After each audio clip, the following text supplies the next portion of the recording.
Well, well, thank you everyone for being here. We're going to start the last keynote speaker session. So I have to present to Luis Fernando, that most of you probably knows him.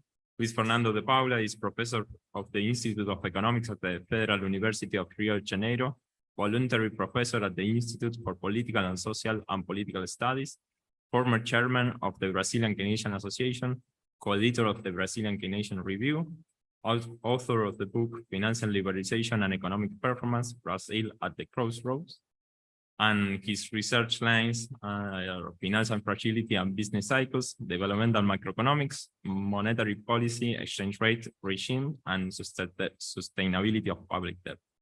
So go ahead. Okay, thank you. It's a pleasure to be here, to taking part of this workshop.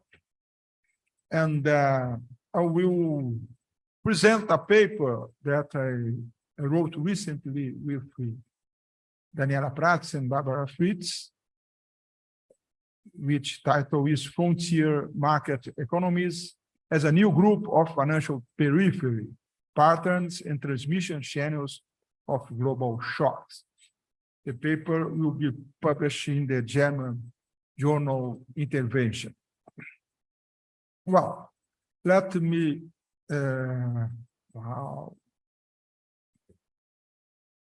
let's see if it is working.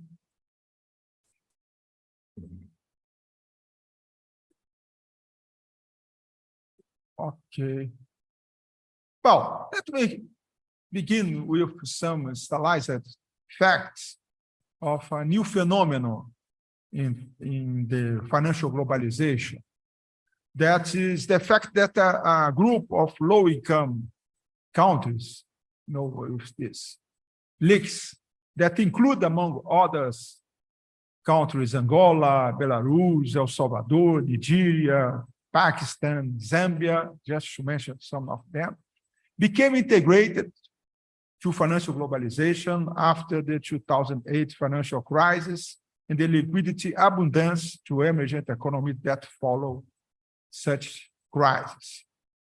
Such countries are called by IMF frontier emergent economies. So it's a subgroup of the emergent economies that became recently connected to the financial globalization. However, in the current crisis, to use the term of Adam Tooze, that is the word post-pandemic, with the effects of Ukrainian war, frontier economies reveal to be hit more severely by the crisis than the traditional emergent economies. Indeed, in February 2023, just to provide some figure, 55% of frontier economies were in position of high risk or debt distress, compared to 30% of emergent economies. On the other hand, 7 countries that default after the COVID-19 shock, 5 countries are frontier economies. So this is the new phenomenon that I will analyze here, the determinants of this process and the consequence. Just to also to provide an initial figure that the global external liabilities in blue line, they are emergent market economies, and the orange are the global external liabilities of frontier market economies. So as you can see, they are particularly after 2009, the external liabilities of the frontier are increasing. Of course, they are, you can say, but they are marginal compared to emergent economy. But they are marginal in terms of the size of the economies. We are comparing El Salvador, Zambia, with Brazil, India, China, So it's completely different dimension. But just to show that they are increasing this group of countries. And well, two questions that I will try to answer here is, first, which are the main drivers of frontier market economies integration into financial globalization? What are the determinants of this process? Second, what explains the greater vulnerability of foreign frontier market economies in comparison to the traditional emergent market economies to global financial shocks? Particularly, we will introduce a new concept in other works with Danielle and Barbara. We develop the concept of currency hierarchy. I will mention again in my presentation. But to differentiate frontier from emergent market economies, we think it's necessary to introduce a new concept that is financial hierarchy that I will explain in my presentation.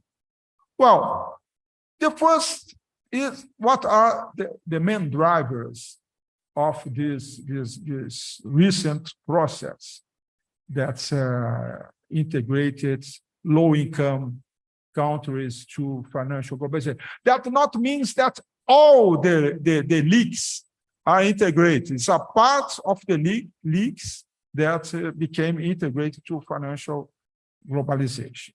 Well, the first driver that's due the quantitative easing monetary policies in central economies, the global low interest rate environment after 2008 global financial crisis has pushed global investors in search of higher returns to invest in frontier bonds. So there is this search for yield in a context of high liquidity environment with very low interest rates in the world.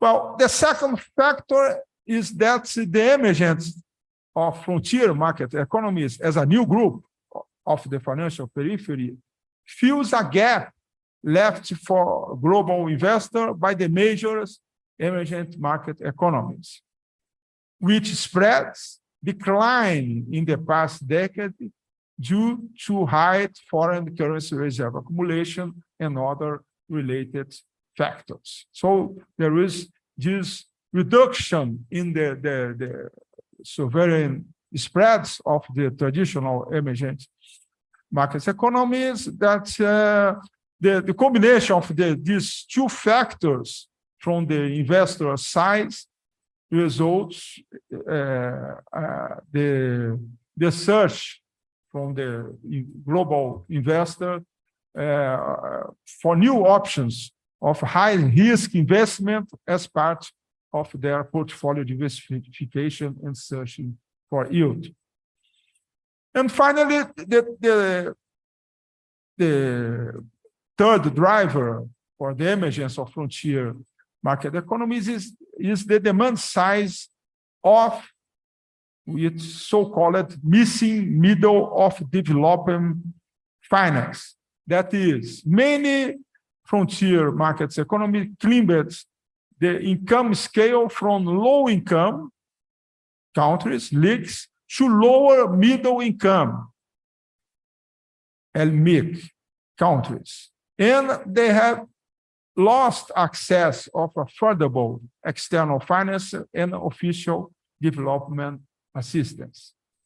As a result, the frontier market economies sovereign started to tap international capital markets to close the balance of payment gap and also for the development financing needs of these countries. So for both the size of the investor and even for the demand side, you have these drivers. More just to provide some figures, it's that first that the public and publicly debt responded by 71% of total external debt of frontiers in 2020. So the debt is mainly public debt. This has important consequence in terms of the external vulnerability. Consequently, debt service burden has been concentrated in public sector, increasing public and public guarantee service debts from 5.7% in 2011 to 16.6% in 2020 of total government revenues. It's just to have a comparison, I will show the figures compared to 9.5% of emergent economies. Well, just to show you that this is the public external debt service to government revenues ratio, we can see that we increase in the case of the frontier market economies that are in the line in orange from 5.7% in 2011 to 16.6% in 2020. There is an increase also in terms of the traditional emergent economies, but it's much less from 3.8% to 9.5%. Another figure, important figure, is that, as I mentioned, this country had dependence much more from multilateral development banks, laws, bilateral agreements, and that we can see that they are still predominant. This is the figure from 2010, the figure 2021.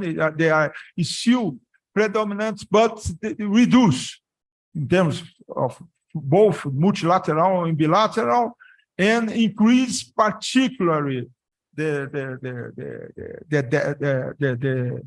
debt bonds that increase from 90.3% to 23.5%. There are some increase as well in terms of the commercial banks. Well, let me now, as I mentioned, I will introduce the concept of the financial hierarchy, but first, let me talk about, for whom don't have been in touch with this concept of currency hierarchy that we developed in order to papers. That's the idea of, in very simple way, the idea of the currency hierarchy is that the currencies are hierarchically positioned according to their degree of liquidity, which related to their ability to perform the three functions of money internationally: means of payments, unit of account, and store of value. In the case, for instance, each functions of money in this case is related to the international operations. For instance, the case of store of value, you have the private investment, but you have to consider also the foreign exchange reserves. That means, what are the currencies that central banks accumulate their reserves, right? And the means of payments is the currency that they pay for instance, to imports, goods and services. And unit of account is related to the what are the currency that are the contract made.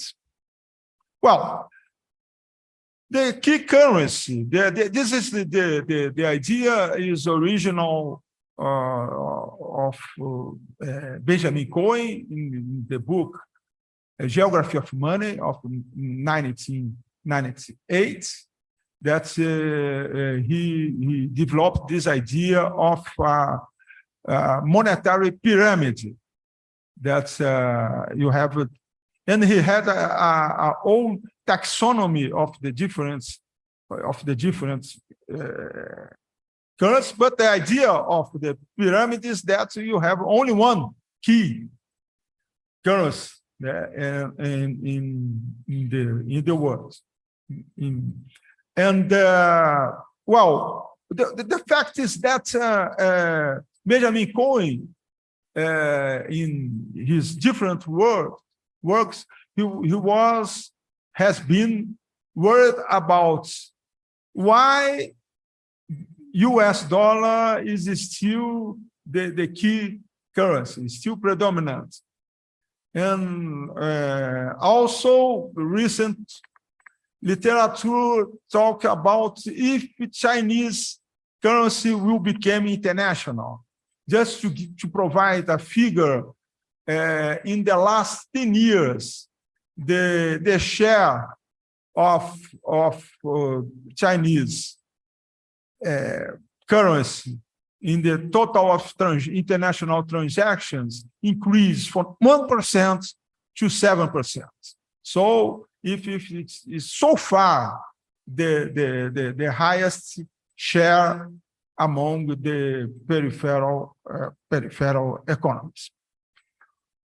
Well, the idea of the currency hierarchy is that just to finish, is that our work is not worried about the top, how to reach the top of the hierarchy, but to understand what are the problems related to the countries that issue peripheral currencies. That means that currencies that are in the bottom of the pyramid. Well, the idea of the currency hierarchy is that you have the key currency has the highest liquidity premium as it performs all the three fractions of money at the international level. Okay, can you close it?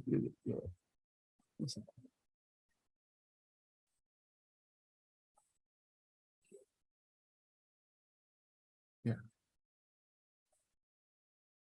Okay, please.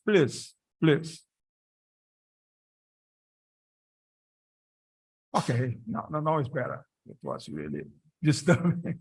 Thank you. And the currency places below the currency. They keep no, it's not working. Currency placed below the key currency must compensate for the lower liquidity premium, especially with higher interest rates. So you have to compensate the lower liquidity premium with higher interest rates.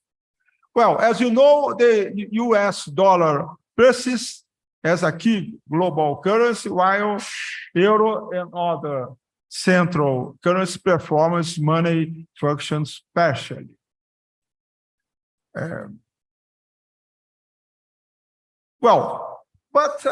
As I mentioned, our focus is on the peripheral emergent economies.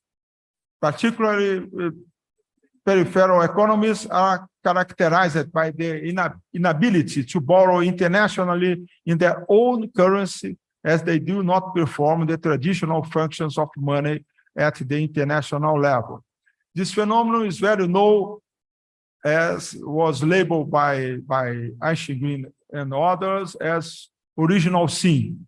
That is the inability of, it's just an empirical finding of some empirical works That's their inability to borrow internationally in their own currency results in a currency mismatch in the balance sheets of the public and private sector when they get into debt in foreign currency, which is one of the key determinants of the high vulnerability of the emergent economies, and also in the case of the frontiers.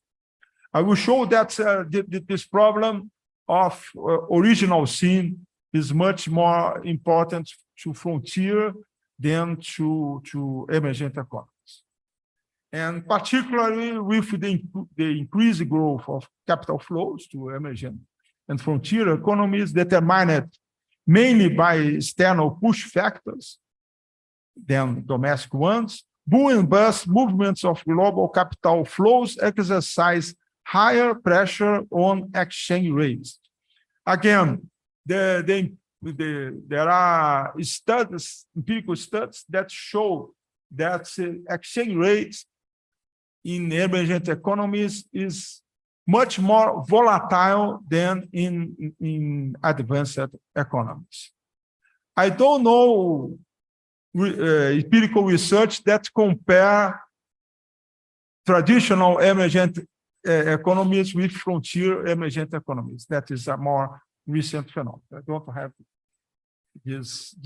I don't know any studies about this. But so the idea of the currency hierarchy is that you have. I cannot show that with this. But you have the key currency that is the US dollar. You have also other central currency, as the case of euro, Japanese pounds, British pounds, and others. The idea is that this currency have a much more liquidity premium and less volatile exchange rates. But when you go to the bottom of the pyramid, we find the peripheral currencies. That is renminbi, that I mentioned, that is scale. There is all this discussion about what are the preconditions for the Chinese currency to become a more internationalized currency, eventually competing with US dollar. But just to say something about this, there is the fact that in order to internationalize more their own currency, that China needs to liberalize the capital and financial accounts. And we need not forget that China is still an emergent economy in terms of per capita income. So they still need to have some sort of capital controls to maintain some control on exchange rates, and also to have more policy space to implement their developmentalist policies. Well, the idea here of the currency hierarchy is that the peripheral currencies that are more in the bottom, they have to compensate the low liquidity premium with a higher interest rates, but at the same time, as I mentioned, they have a higher exchange rate volatility. Well, let me introduce now this idea of financial hierarchy. We depart particularly from the original hierarchy of securities denominated in different currencies according to their yields for global investors. In this hierarchy, the securities issued by the United States, they are considered zero risk, and other central countries, and the financial periphery are hierarchically positioned according, in this case, to the yield and the degree of vulnerability.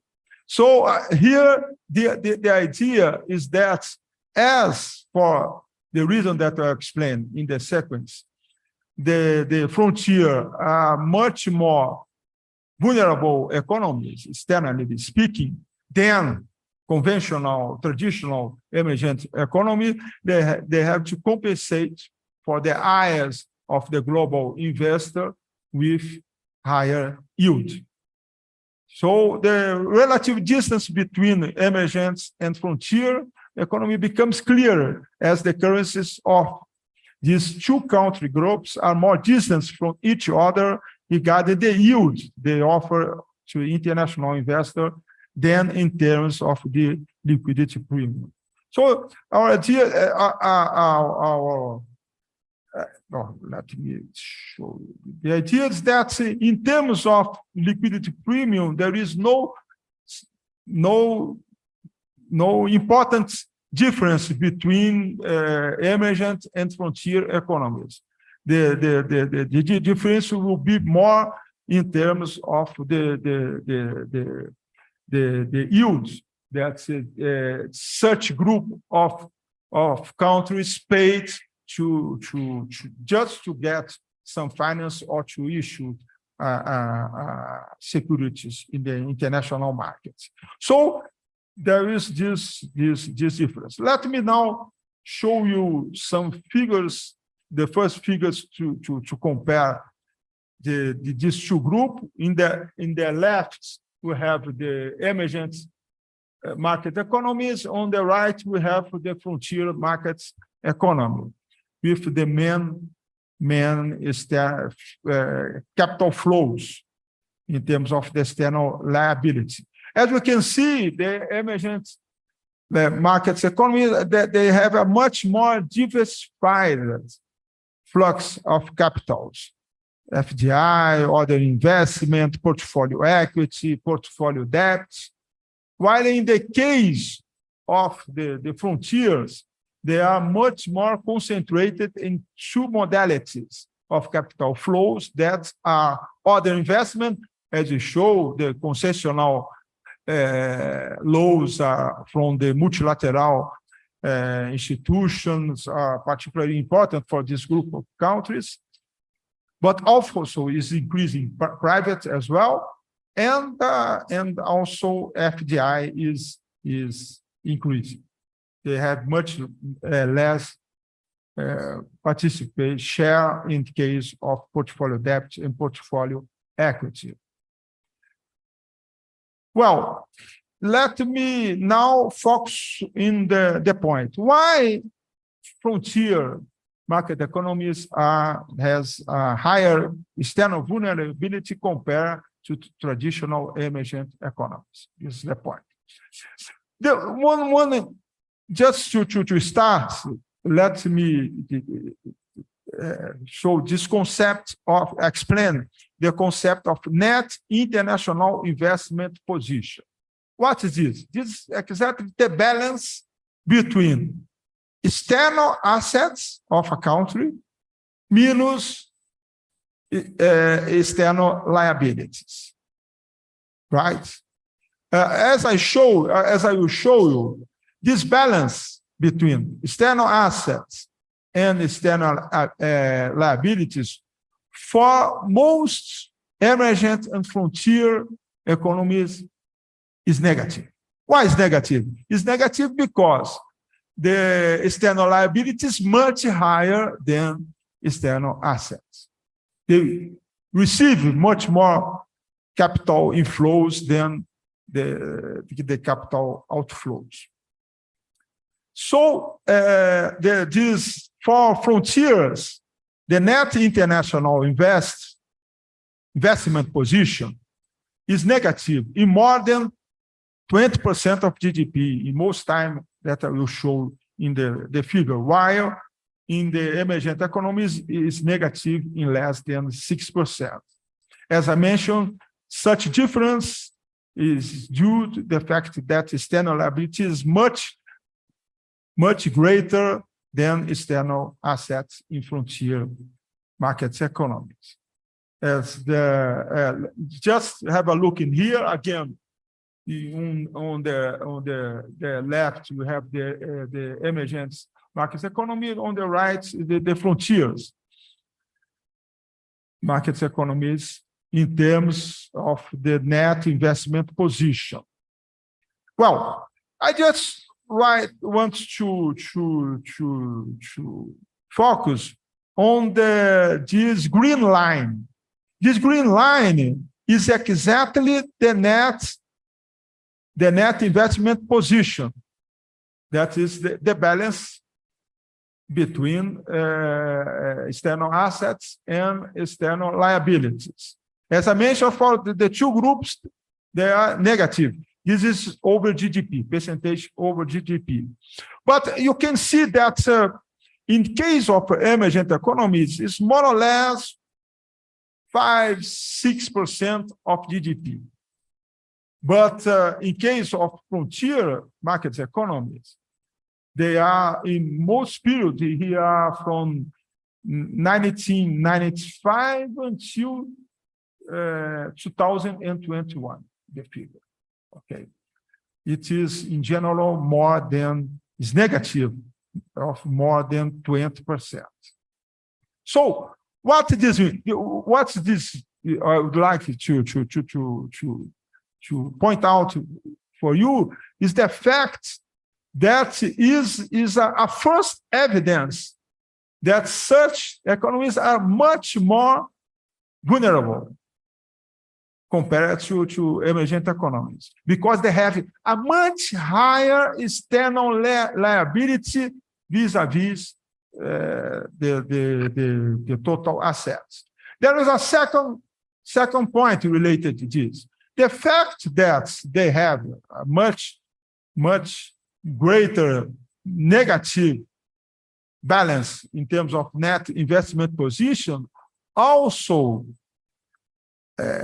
cause a very strong financial stream in terms of profits, dividends, royalties, than compared to emergent market economy. It's have to say that the most important item in terms of external assets of emergent economies is foreign exchange reserves. And foreign exchange reserve, the yields related to such investment is very low. That compare to the payments related to FDI, the payments related to loans, and so on. So there is this important difference. Well, there are three. I will now focus on the three transmission channels augmenting global in foreign market emergent economies. Well, the first transmission channels is the fact that related to the segment of credit rating where countries are located. As during capital flow booms before and after the great financial crisis, many emergent economies achieved to upgrade their country risk to investment grade. A lot of countries. Frontier market economies came to fill the vacuum in speculative or high yield segments. So why? Because the speculative grade bonds offer higher yield assets for global asset managers. But at the same time, such group of economies, they are the first victims of these investors' flight to quality during the burst phase as well. So another reason that they are much more volatile country compared to the traditional emergent economies. In particular, during the 3 recent external shocks, frontier market economies, sovereigns were hit with greater intensity than, I will show you in the sequence, than emergent market economies issues, with the number of distress issues in the international capital market rising to record levels. Let me just show this figure is the returns of the sovereign bonds of the emergent market economies and the frontier. The frontiers is the blue line, and the emergent economies is the green line. Well, as we can see, particularly there in the COVID-19 crisis. No, first the fact that first in general the average spreads is higher for all the period is higher in case of the frontier compared to the emergent market economies, as I already mentioned. They are much more risk assets, but with a higher yield. But also during the period, the peaks of the crisis, the COVID-19 crisis, the Ukrainian crisis, you have to see that there is this increase in terms of the average spread of this group of economies. Well, the second transmission channel is related to the foreign debt over government debt. I have already mentioned that the fact that in this country there is a predominance of public external debt. So the second feature is the share of the country's external securities in global investor portfolios, and the share, in particular, the share of foreign currency debt in the total government debt. In the case of the frontiers, sovereign bonds are the primary security issue in the international capital market and respond to the main share of the government debt.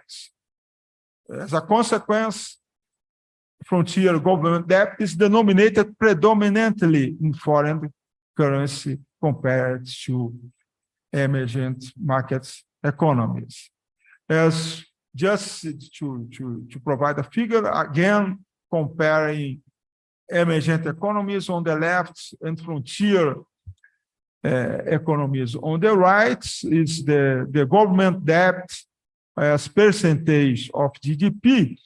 What I would like to point out here is that in case of the frontier economies, you have the predominance of the foreign currency. So government debt is mainly issued in foreign currency compared with the traditional emergent economies. So they issue mostly government debt, and the government debt is denominated more in foreign currency. So this means that frontier governments are more vulnerable to the effects of currency depreciation due to the greater currency mismatch in the balance sheets than emergent economies. That they are much more subject to the what Ashley Green and others call it as the problem of the original sin.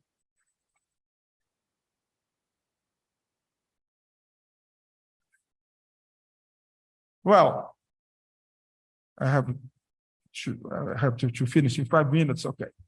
And the third transmission channel is the domestic capital market dip. So the domestic capital markets degree of that is the domestic capital market degree of development in such country. The capital markets and currency markets in this group of countries are shallower and less liquid than those of the traditional emergent markets. And the lack of deep domestic financial market and limited market liquidity tends to compose market pressures in time of stress for such group of countries due to the reduced capacity of market makers to intermediate flows. Again, to show you some figure, this, okay, I'm trying to put this out, okay, it should show you. Well, this is the financial market institution deep score is the index of IMF. In both cases, you can see this on the left are the group of emergent economies, and on the right is the group of the Ukraine before the war, of course, and Nigeria, Zambia, and others that I cannot read here now. But you have frontier there and emergent market economy. You can see that in terms of domestic financial markets, frontier is much less developed. So this means that they have much more dependence to external funds than conventional emergent economies. Well, we can conclude, and this is actually, I don't know, as we don't know any paper that has studied this new phenomenon as we did to see the determinants and the consequence of this process. There are some papers that are more related to the portfolio diversification in the eyes of the global investors, but not about the macroeconomic effects. That is our focus. Well, first, the interplay of these three features that the transmission channels that I show explain why frontier market economies are even more sensitive to change in global financial conditions and liquidity preference of global investors than emergent economies. Indeed, such economies pay higher interest rates in their external debt compared to emergent market economies that result in various cases in external insolvency. The external financial integration profile of this group of countries, the predominance of external sovereign bonds and foreign currency in government debts, also underlines the predominance of the original sin as the main transmission channels of external financial shocks, which adversely affects government balance sheets, reducing, consequently, the fiscal policy space of these countries. As particularly as the recent financial external shocks shed light, they are the first victims of the head-like behavior of these investors in moments of flight to quality, being subject to sharper swings in spreads and discontinuities that can even exclude countries out of the international capital market altogether. This means that they are even more vulnerable to the asymmetries of the financial globalization compared to the emergent markets economies. Well, I will conclude something that is not in the paper with Rosa Luxemburg. I conclude saying that Rosa Luxemburg argued in her book, Accumulation and Imperialism, that imperialism is always expanding its border to include countries to be exploited. We could also conclude that financial globalization is also always expanding its border to exploit new emergent economies. Thank you.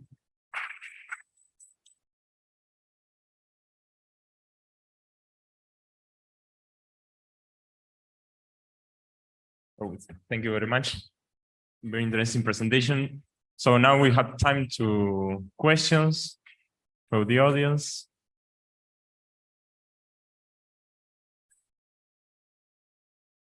There. So do we have a microphone?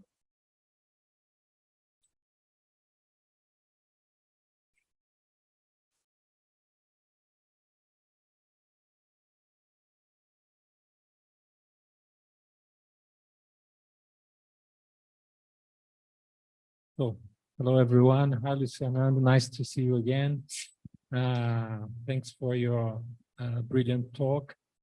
First of all, I'm really impressed that you, Daniela, and Barbara brought us another important concept, just so close than the other one, which is currency hierarchies, which became a kind of new fashion in heterodox economics and post-Keynesian economics as well. Recently, I have been reading a paper from Stockhammer, which mentioned your paper and said, well, we can't understand anything if we don't take into account currency hierarchy. And now we have to say to him that he's wrong. He will have to read your new paper to bring into his perspective the financial hierarchy. So congratulations. In this sense, I would like to ask you, what is the relationship between the two concepts? Which one shakes the other? If it is possible to think something like that, which is more important, or they are twins, for example. And the second question is, well, I think that with these two concepts, we have a very interesting tool to discuss something that will probably come up in the next year in the G20 meeting, which is debt relief for low-income countries or frontier market economies. How do you think your twin concepts, currency hierarchy and financial hierarchy, should help us to discuss this important issue, which is debt reliefs or liability reliefs for low-income countries or frontier emerging economies? Thank you. We can collect. No? Not? Yeah.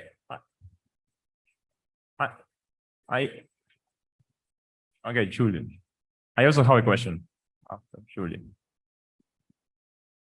Hi, thank you for your interesting presentation. Even if it's not my topic of research, my question is about to receive some clarification. There are low countries, emerging economies, sorry, and in the middle there are frontier emerging countries. And in your analysis, you have compared frontier with emerging countries. I didn't understand very well if low countries, if there is some,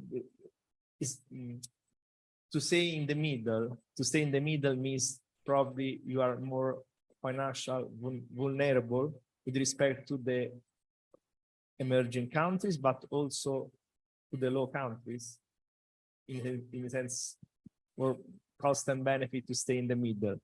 in terms of financial vulnerability. No, Because sorry, there is it's in terms of financial vulnerability, because there is, I don't know if there is a line that divide frontier emerging countries, economy, sorry, and low. That a paradox could be probably is better to stay in low countries in terms of financial vulnerability, that instead stay in the middle, because if you want to catching up to increase financial globalization, to be able to stay in the middle. Okay. There is a general question. I can add another question. So for me, it's very interesting, and I'm still surprised. I'm joking now that Argentina is not a frontier emerging country, frontier market economy, and is still an emerging market economy in your classification. No, Argentina is still there, but actually we have more or less similar ratios that with very high external debt. But my question goes in another way. One is related with Julio, is how the classification was developed. I mean, how do you decide which countries are frontiers market? And the other one is just to, if you have any thought about what is the policy recommendation for these countries to try to upgrade, at least at the emerging market economies or in financial terms.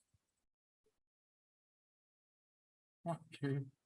Well, thank you for the question. We will actually join some of the question. And well, but the first that is the difference, and if currency hierarchy and financial hierarchy are what we could say two sides of the same coin, right? Yes, I think so. Actually, we have to say that first we are testing this concept. Okay, it's not a consolidated currency hierarchy, is more consolidated, right? The paper is one of the most cited paper that I have written in my life. It's the second more cited paper in 2017. And but financial hierarchy. But we decided to introduce this new concept in order to differentiate the frontier from the emergent economies. That's the idea that they are much more vulnerable economies, that they, for all the reasons that are presented here, they are much more subject to regional scene. Because it's not the focus of this paper, that there is another paper that I wrote with Daniela and Barbara, that we study the phenomenon called by BIS economists as original sin redux. That is the fact that particularly the governments of the emergent economies are reducing the share of public debt denominated in foreign currencies. So at the same time, it is increasing the share of no-residents investments in local markets, in assets denominated in the local currency. That is a new phenomenon. When I don't want to discuss this, is another paper, when we begin to see this, because these frontiers economy is something that is only recently IMF began to study, and Daniela, that is practice that is in UNCTAD, also is she brought to us this discussion. I didn't know about frontier economies. she brought to Barbara and I this discussion, and so when we have a look in the data of this frontier, we realize that they are much more vulnerable. They have the problem of original sin that is reducing in terms of the emergent economies. They are very present in case of the frontiers economy. So I don't know if I answer your question, but the idea is to suggest this new concept, just to try to help to understand this difference between. But I agree entirely that they are they are twin concepts, and no doubt about this. Well, let me focus in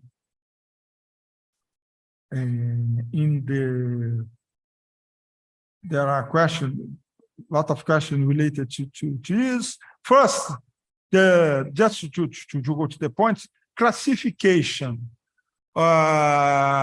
We use classification of IMF.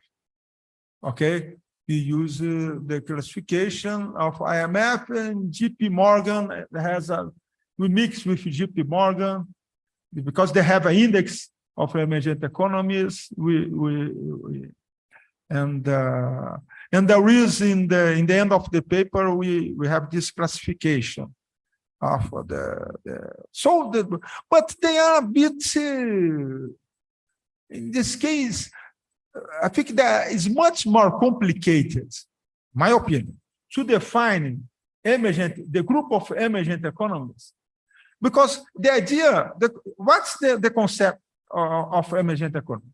Emergent economies differ from development economies is the countries that became integrated to international financial system. You mentioned Argentina is connected. No. So should Argentina be considered emergent economy?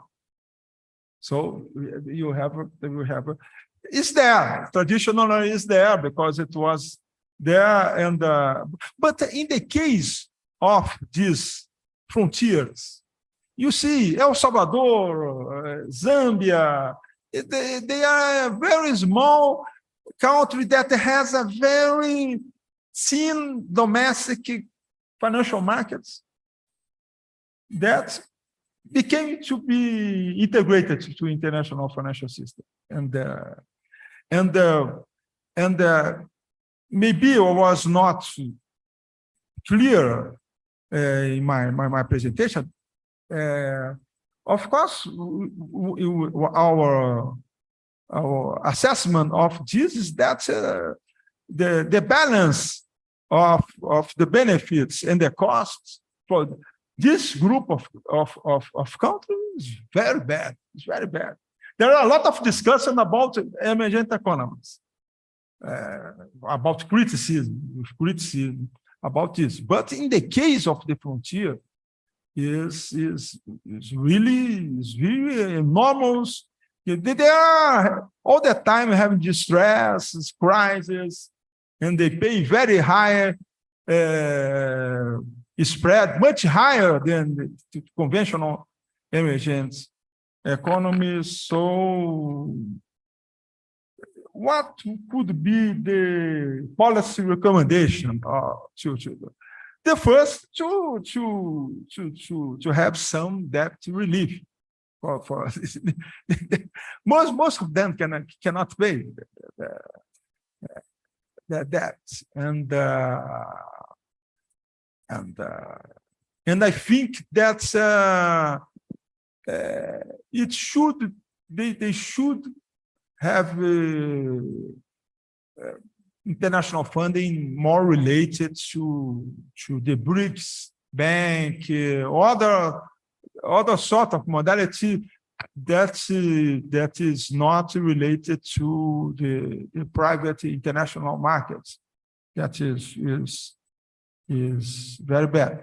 That China, with this trying to implement its soft power, is providing some financial assistance for this country with much better conditions. Okay. So I think that we don't have more time. We don't have more time, or we have more time for. Okay. Well, so we don't have more time. So thank you very much for the presentation. For it was very interesting and very interesting for us. So we have to finish now. We have a coffee break, and then we continue with the last session. We are going to a sort of round table, right? We Round table. so we can discuss more there. So thank you very much. Okay.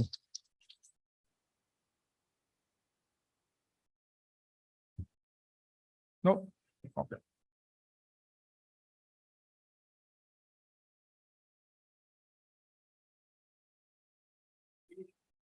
Yeah. Then sure. You mean Okay. Okay. The first time that I present this. I when the first answer is the question I realized, okay, you are using the classification from Yeah. it's not like you are classification finding the economies using some kind of indicators or All the papers that we write, there are this discussion on yeah. all the time. Yes, because mostly I don't know how the IMF classify. I mean, how do they define that one economy, your economy, or one the emerging economy? Because maybe they are using, for example, volatility or of the economy. So it's also something that you want to conclude that okay, those economies are more volatile because of this. So Just to have an idea, for some classification, South Korea is for me, not. yeah, should be better.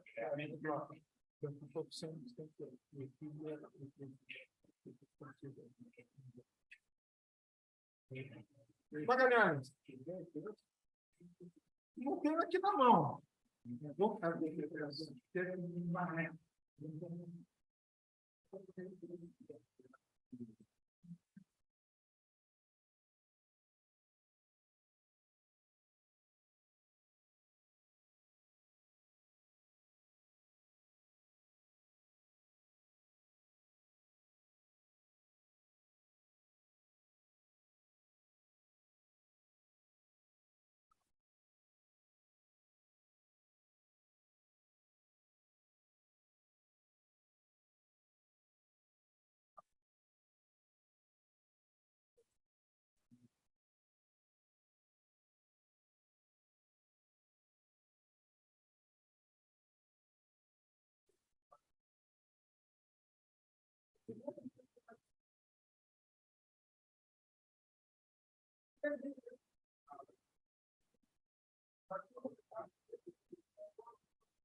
I found a souvenir store that's cheaper and more with bread. We can always do South Korean, but where we're gonna eat pizza. Huh? Yes, it's next to a very famous church that has very big brick. You're gonna see that it's one of our main points. No, because there's not here. Two videos from here, like church. Yeah. Yeah, but it goes yeah, here and this.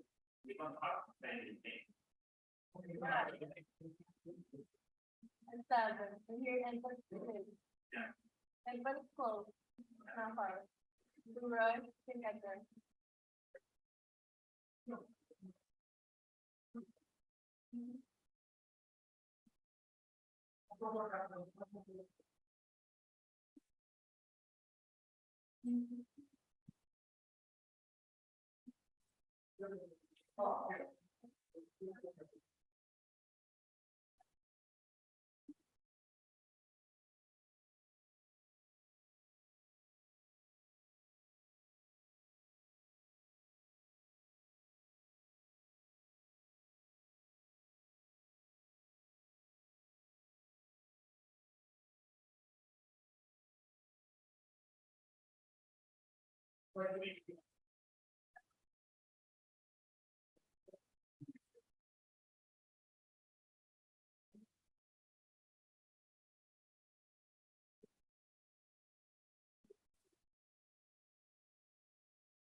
People, please let us start the last section of this third international workshop of the Structuralist Development Macroeconomics Research Group.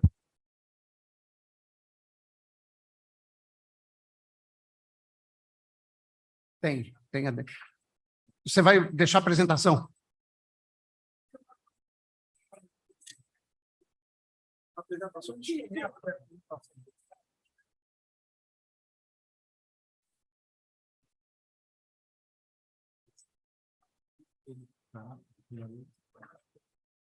Lufa.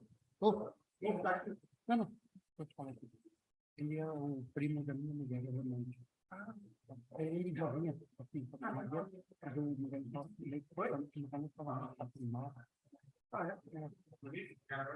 Yes, just no, go there, then I will invite.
Ok, people.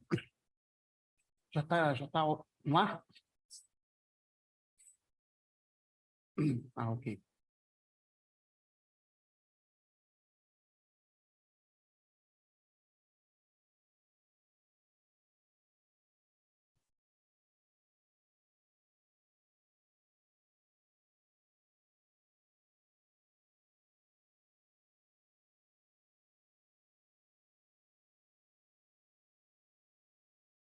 People from business administration.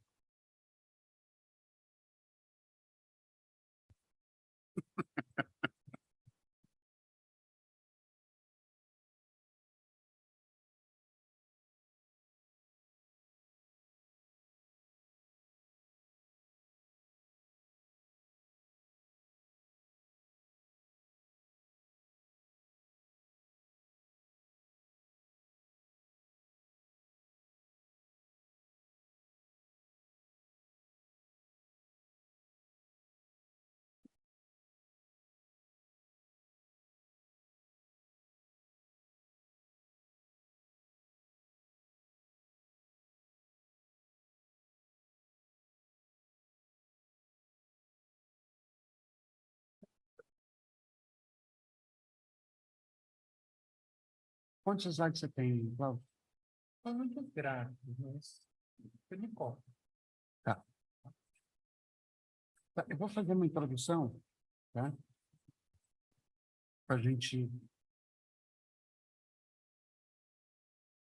Tá pronto?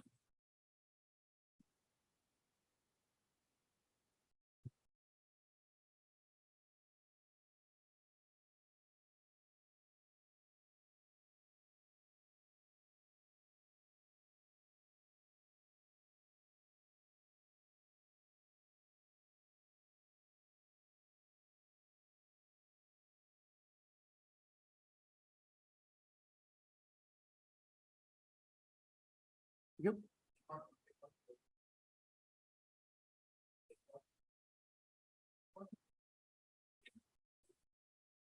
It's just predicting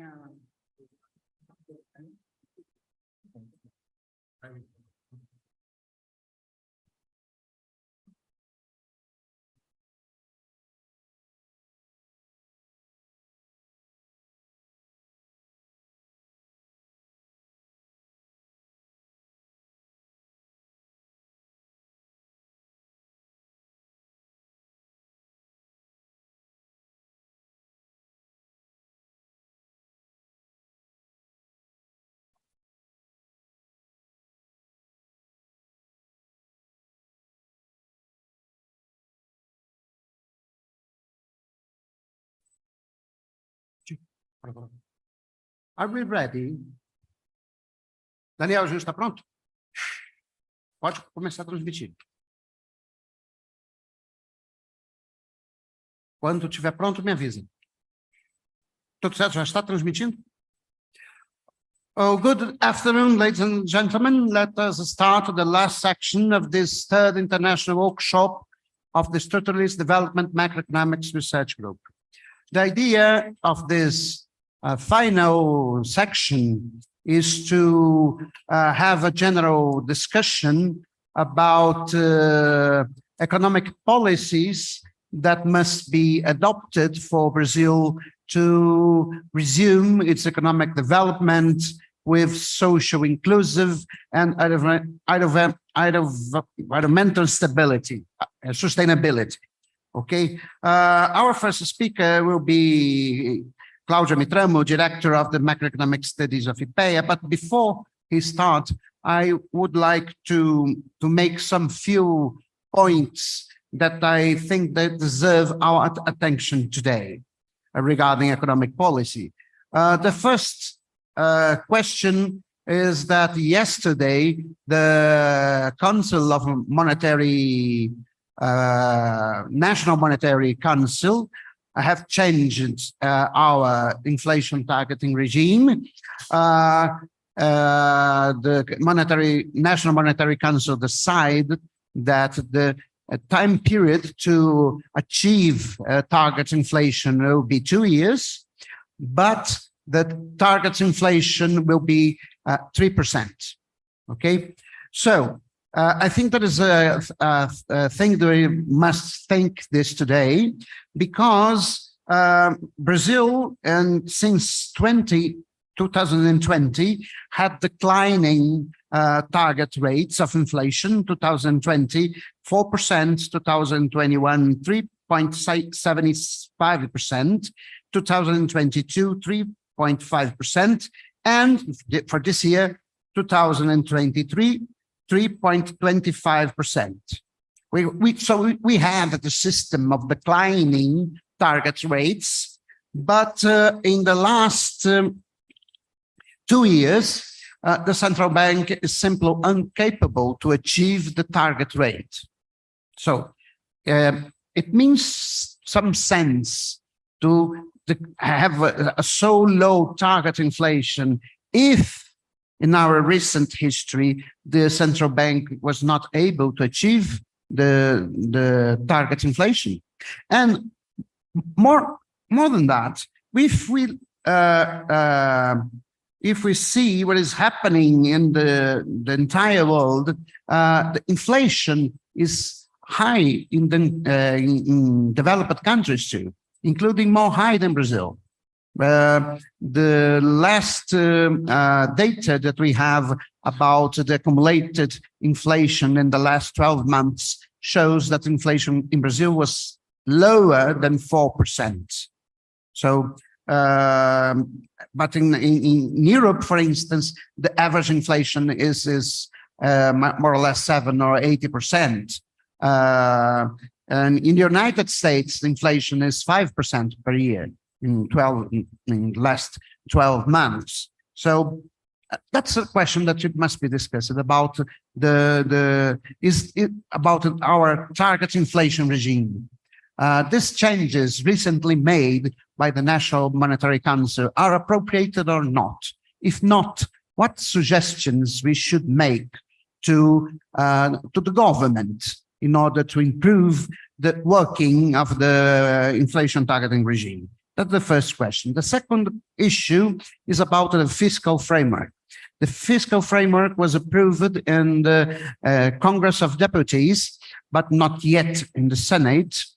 And many people says that, okay, the fiscal framework is better than the previous fiscal rule, which is the expenditure ceiling, but this fiscal framework do not open space in order to increase public investment. And without increasing public investment, will be absolutely impossible to resume economic development in Brazil. So can we improve the fiscal framework? Is a second question.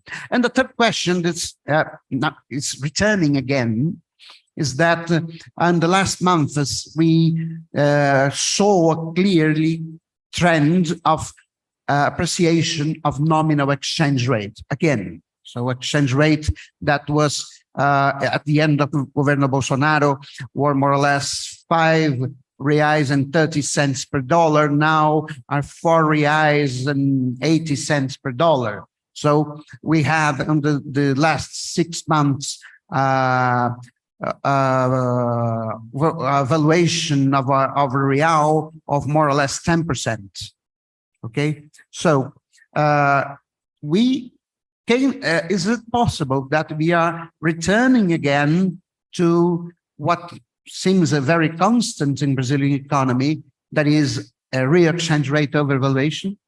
If it is true that we are returning to the path of real exchange rate overvaluation, what can be done in terms of exchange rate policy?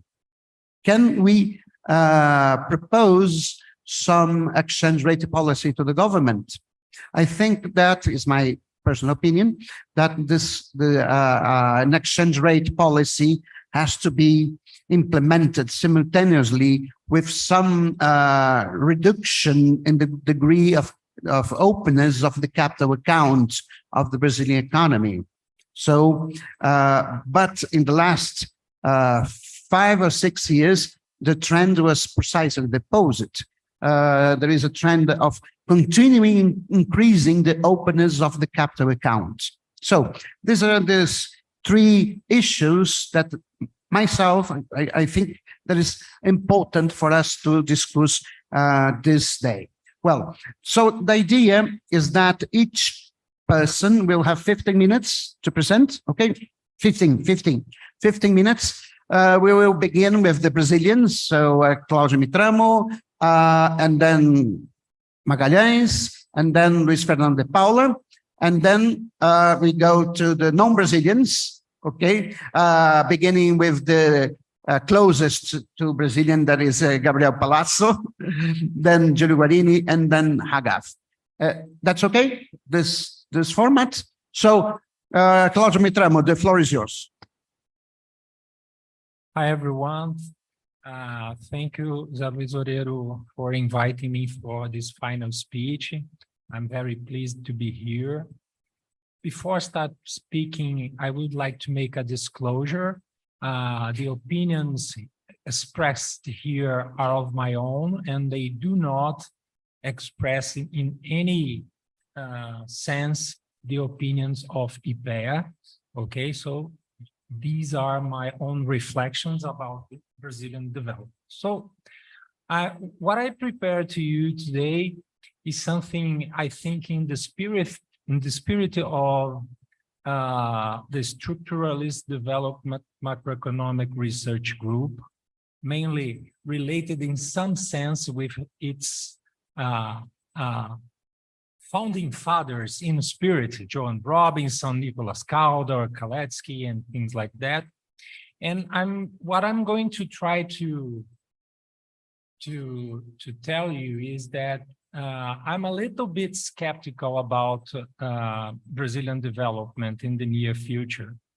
And As during this seminar, we talked a lot about,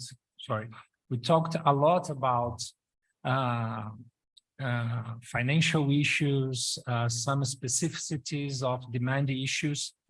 I'm going to talk more properly about supply issues that makes me a little bit worried about the Brazilian future, but I'm going to talk about supply issues in a post-Keynesian way, okay? So let me just tell you where I come from, where my speech come from. So I always like to say that I'm a kind of Cambridge post-Keynesian economist, dealing with, first of all, Joan Robinson and Calder. And it would be better to say an Oxbridge post-Keynesian, because Kaletsky, it's also an important reference. And I'm going to try to talk about the Brazilian economy based on the concept of growth regime and its relationship with the balance of payment conditions or constraints.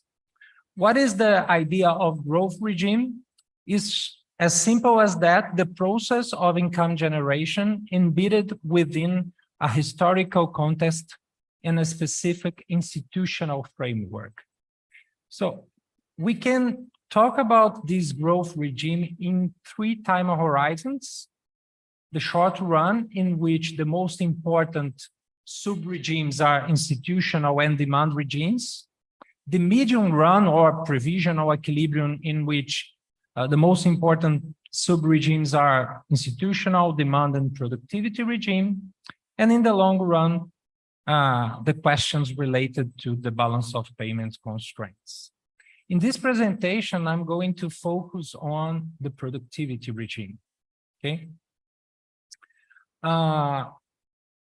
Just to remind what these sub-regimes are, the demand regime is related, obviously, to the components of the aggregate demand, focusing on income distribution and consumption patterns, investment dynamics, government action, and productivity specialization and international integration, because it has a huge importance in determining the exports patterns. The productivity regime, which will be the focus of my presentation, is related to an idea which was put forward some years ago by Robert Boyer, the regulationist economist, and Hollis Hollingworth, a sociologist, which is very similar to the national innovation system from the Schumpeterians, but it has a little bit, it has some differences that might be interesting to explore. I think that this idea, it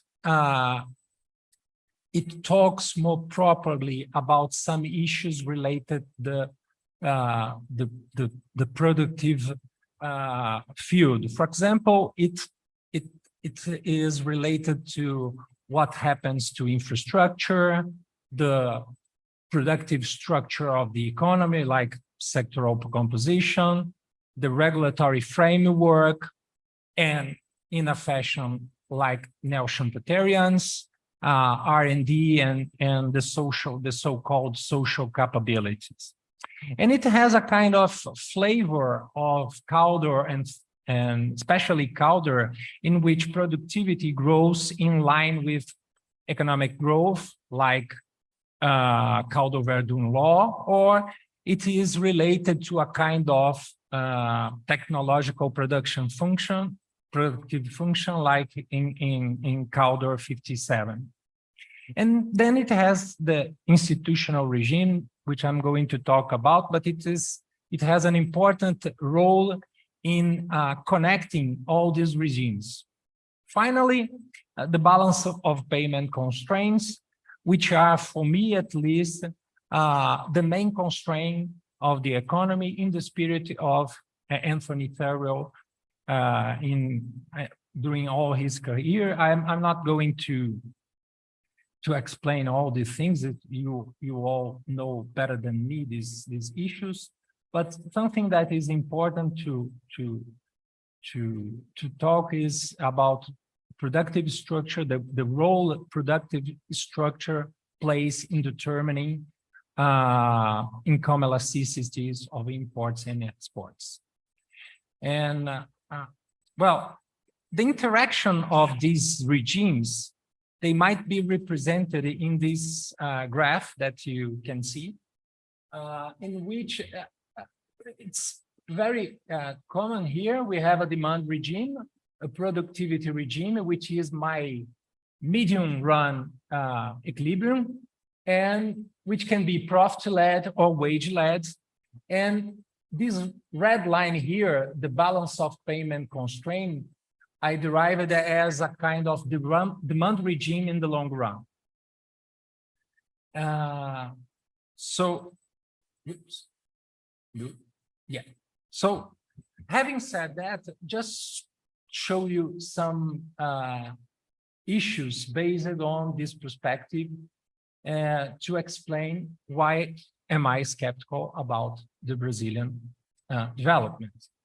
Well, the issues are very well known: low economic growth, low growth of aggregate demand, especially investment due to high interest rates, as Professor Oreiro has mentioned, and low public investments, and low export growth due to low income elasticity of exports. And mainly, the main point of my speech today is the low dynamism of the social system of production innovation, especially the productive structure of the economy, human capital, and institutional regime. Let me show you some data and comparing Brazil with some countries. And as you can see, the Brazilian rate of economic growth has been lower than any other of these countries that are very common to compare with Brazil, and lower than developing and the developing economies excluding China, even China, excluding China. As I mentioned before, something that worries me about is the low rate of growth of some elements of components of the aggregate demand, especially investment and exports. As you can see here, comparing the same countries, is much lower in almost any period that we study here than the other countries. Some of them fellows of Brazil in BRICS, but one which, when I was an undergrad student, we use it to compare Brazil with Korea, because we started at the same point in the 50s, and they succeeded and we not. So, and even if we compare with mature economies like Germany and the US, these very important components of aggregate demand, exports especially, and gross capital formation are growing in Brazil less than in these mature economies. So I'm about to finish, but let me just talk about the social system of production in innovation, and later a little bit about its implication on the trade patterns of the Brazilian economy. Well, when I was trying to design this presentation, I was thinking, well, the social production system is an interesting concept, but there is any data about it. And recently, I found out something very interesting in the UNCTAD website. They developed this so-called productive capacities index, in which they conceptualize productive capacities as the productive resources, entrepreneurial capabilities, and production linkage, which together determine the capacity of a country to produce goods and services and enable it to grow and develop. And if you look at the Latin American situation, and even and especially actually the Brazilian situation, you can see that we are lagging behind, definitely. This index is composed, before that, we can see that it has a very high correlation with GDP per capita, and it is an input index different from GDP, which is a kind of output index. And this index is composed by 8 components: human capital, natural capital, energy, ICT, structural change, transport, institutions, and the regulation of the private sector. And if you look at this figure, this index goes from 0 to 100. And if you look at this picture, Brazil is in a very poor situation compared with the countries that I've mentioned before. Our only hope is related to natural capital. For obvious reasons, we are very good at that. And another interesting data that I found out recently to show why I am skeptical about the Brazilian development from the supply side, if I may, is another UNCTAD very interesting data or index called Frontier Technological Readiness, and which is related to the concept of social production system. Well, this index is related to the technological capabilities, related to physical investment, human capital, and technological effort, and covers national capacities to use, adopt, and adapt technologies. And once again, Brazil is falling behind.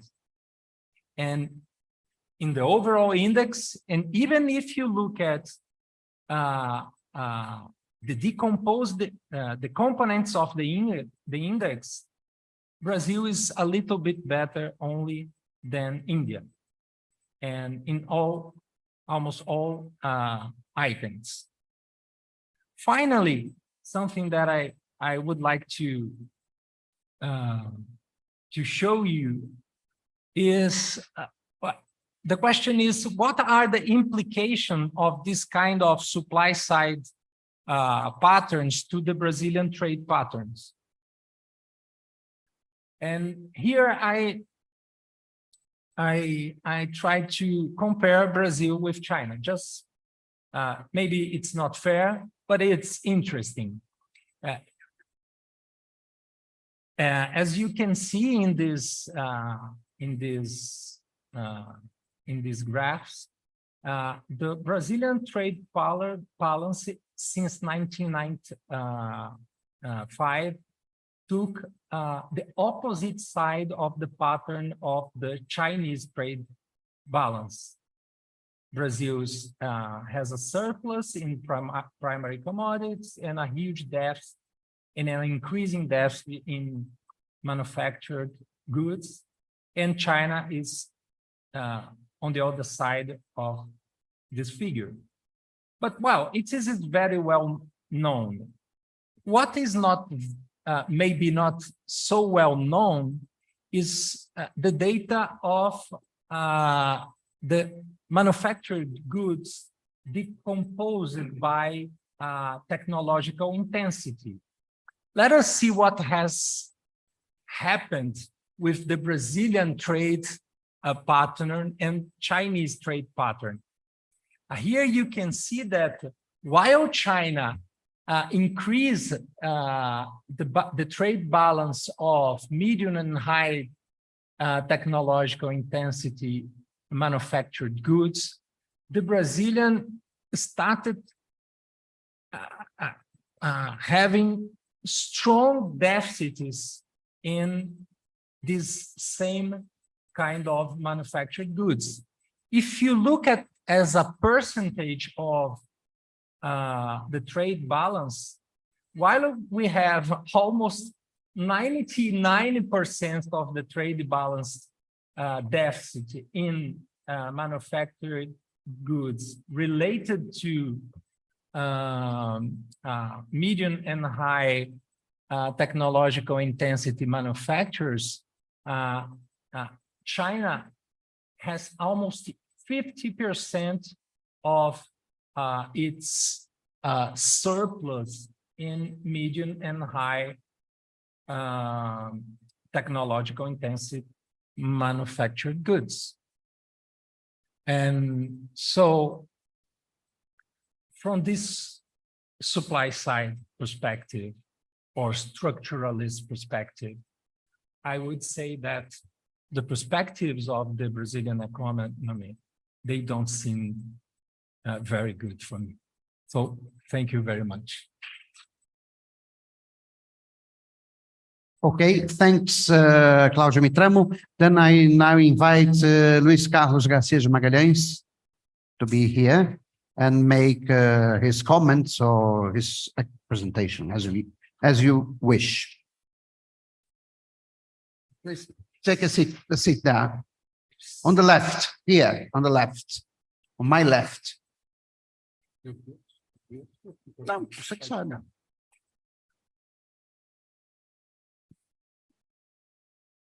Não, não. Você não tem apresentação, não? Só vai falar, ok.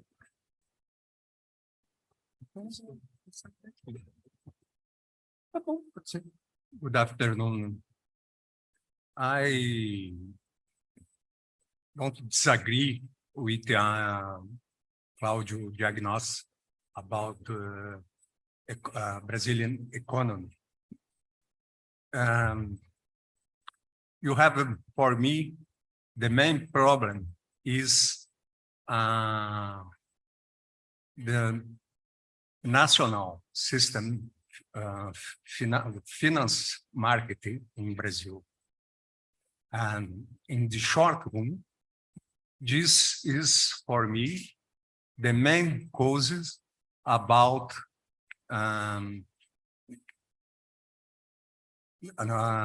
or difficult or grow, because you have two channels. The Brazilian financial market makes a problem to Brazilian growth. The first is the high interest rate. This causes a problem in private and public investment.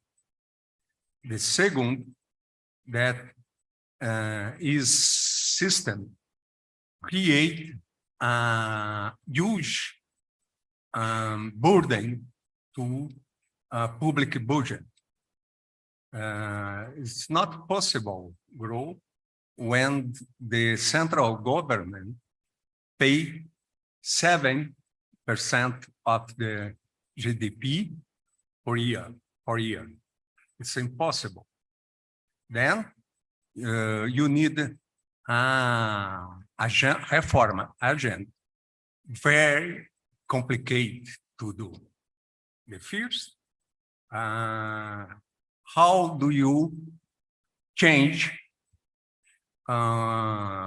or market, financial market? How do you change the relationship between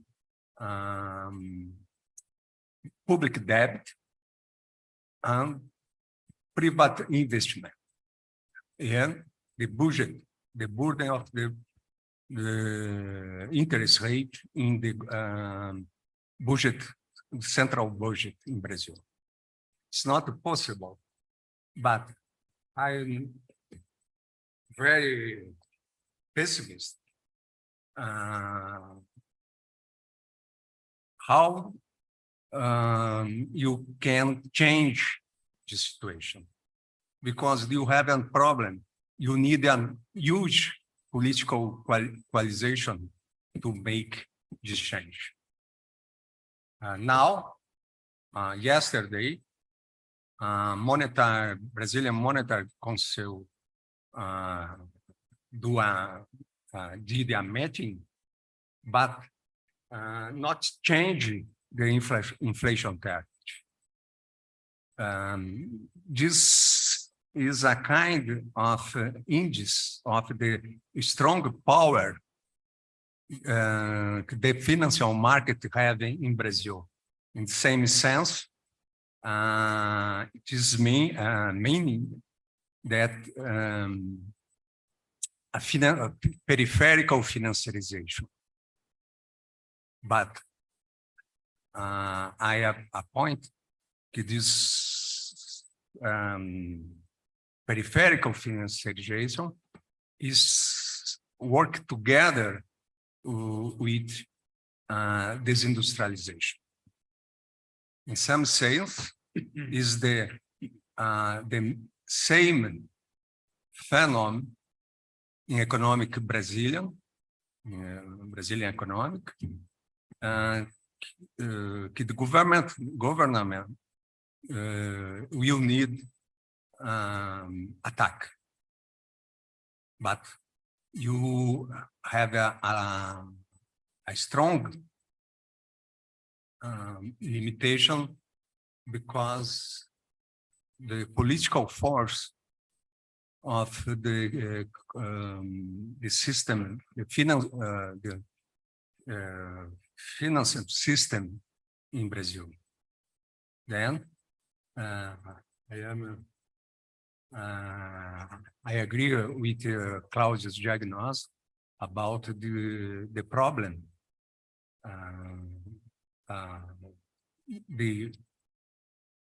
The Brazilian accelerate the Brazilian growth. Then, but it's not mean the economist, Brazilian economist, like Professor Oreiro and another development economist, don't have a good fight. This meeting is important for us because it creates some intellectual intervention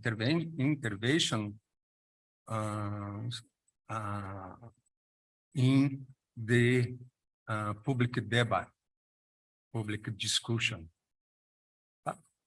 You have another comment, Claude? Yes, of course. I do agree with you that one of the main constraints of the Brazilian economy is definitely the way we deal with our monetary policy. But it seems to me as well that it's pretty hard to change the situation. Luis Carlos is absolutely right in saying that we would need a very strong political coalition to change our monetary regime. Otherwise, it is a kind of fairy tale to think that we can change this just with the current administration, for example. I don't think so. But maybe, and I'm not disagreeing with Professor Oreiro, maybe some change in our monetary regime might at least reduce the cost of this inflation.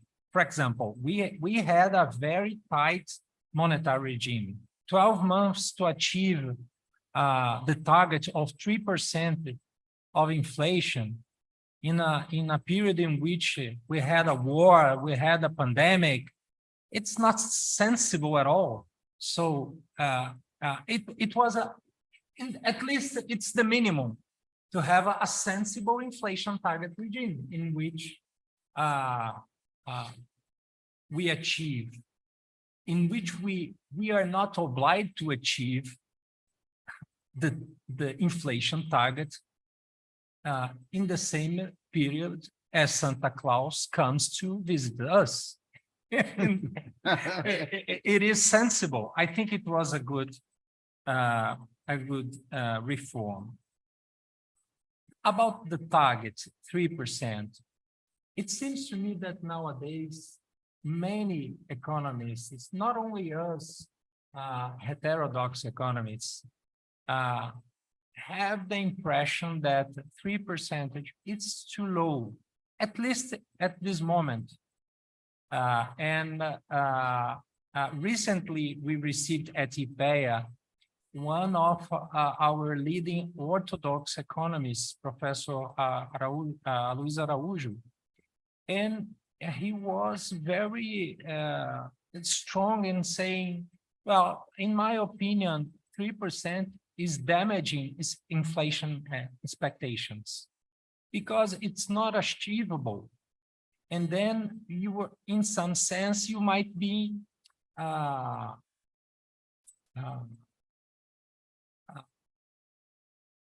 worsening central bank credibility. If the central bank isn't able to achieve the target for 1 year, 2 years, 3 years, 4 years, something is wrong.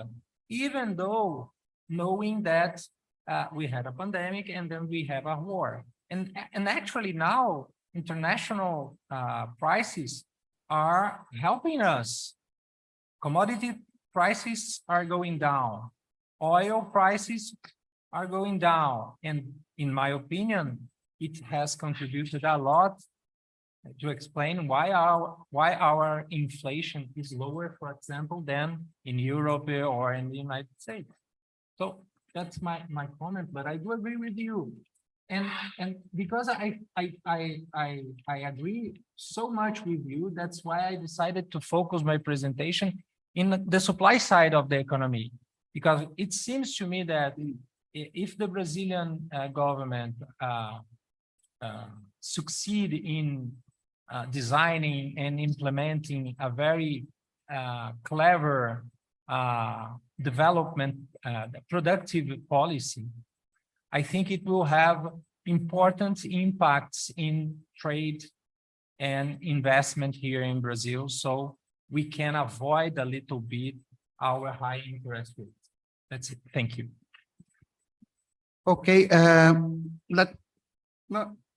you May want I to comment? Yes, comment? yes, you can do it. It's a general comment. It's about the theory need. We need constructing a theory of the development theory that get two issues. The first, a class theory under development concept. It's a very important because this will have impacted in political quality. The second issue is about state theory in the case of underdevelopment country. Because why I appointed these two questions that need a building, theory building. First, because the huge imports, huge to make public policy.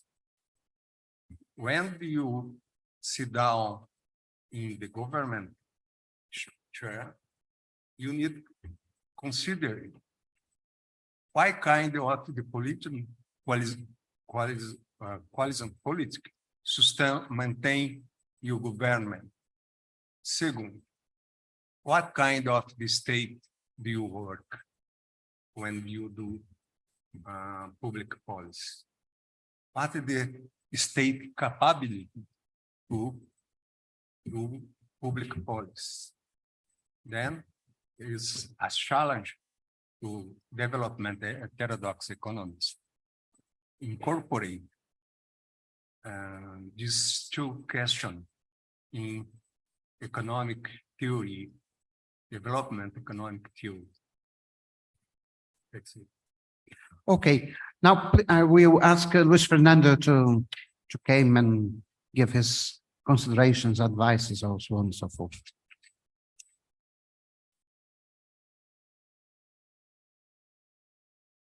Luis Fernando, have two options: the extreme left or extreme right. I try.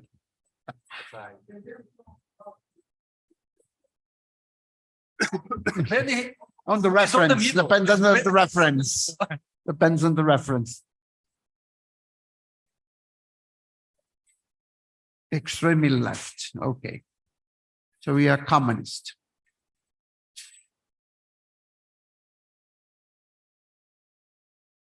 You have one. No, aquele funciona. No.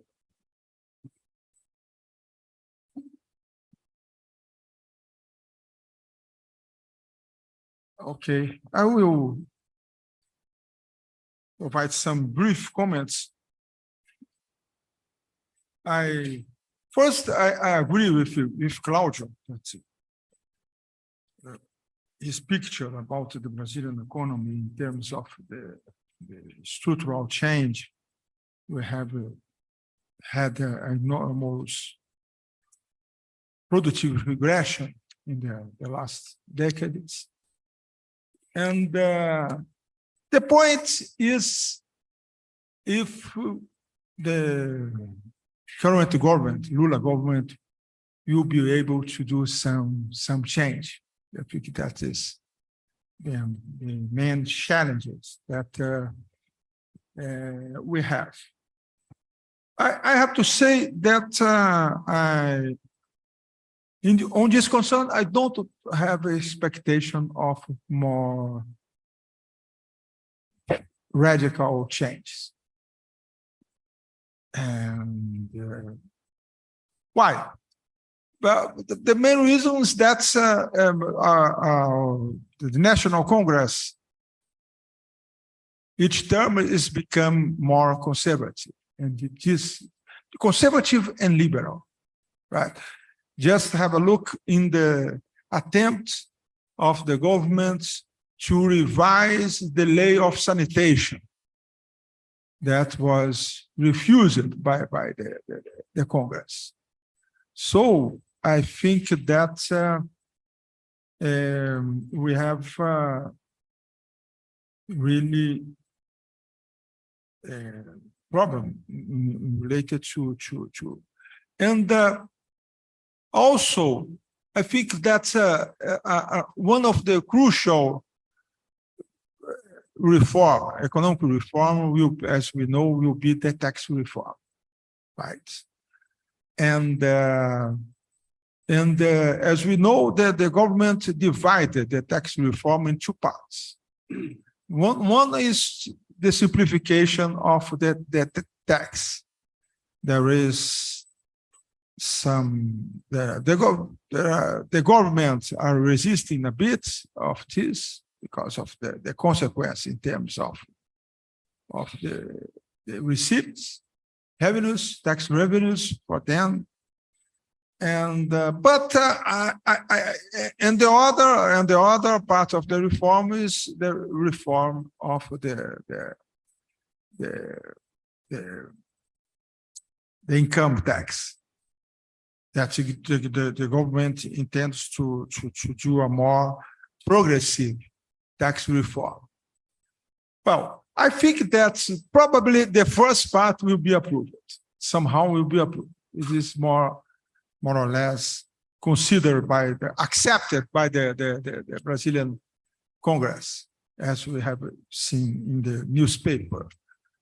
But I am very in doubt about the second part. That maybe I think that's probably what will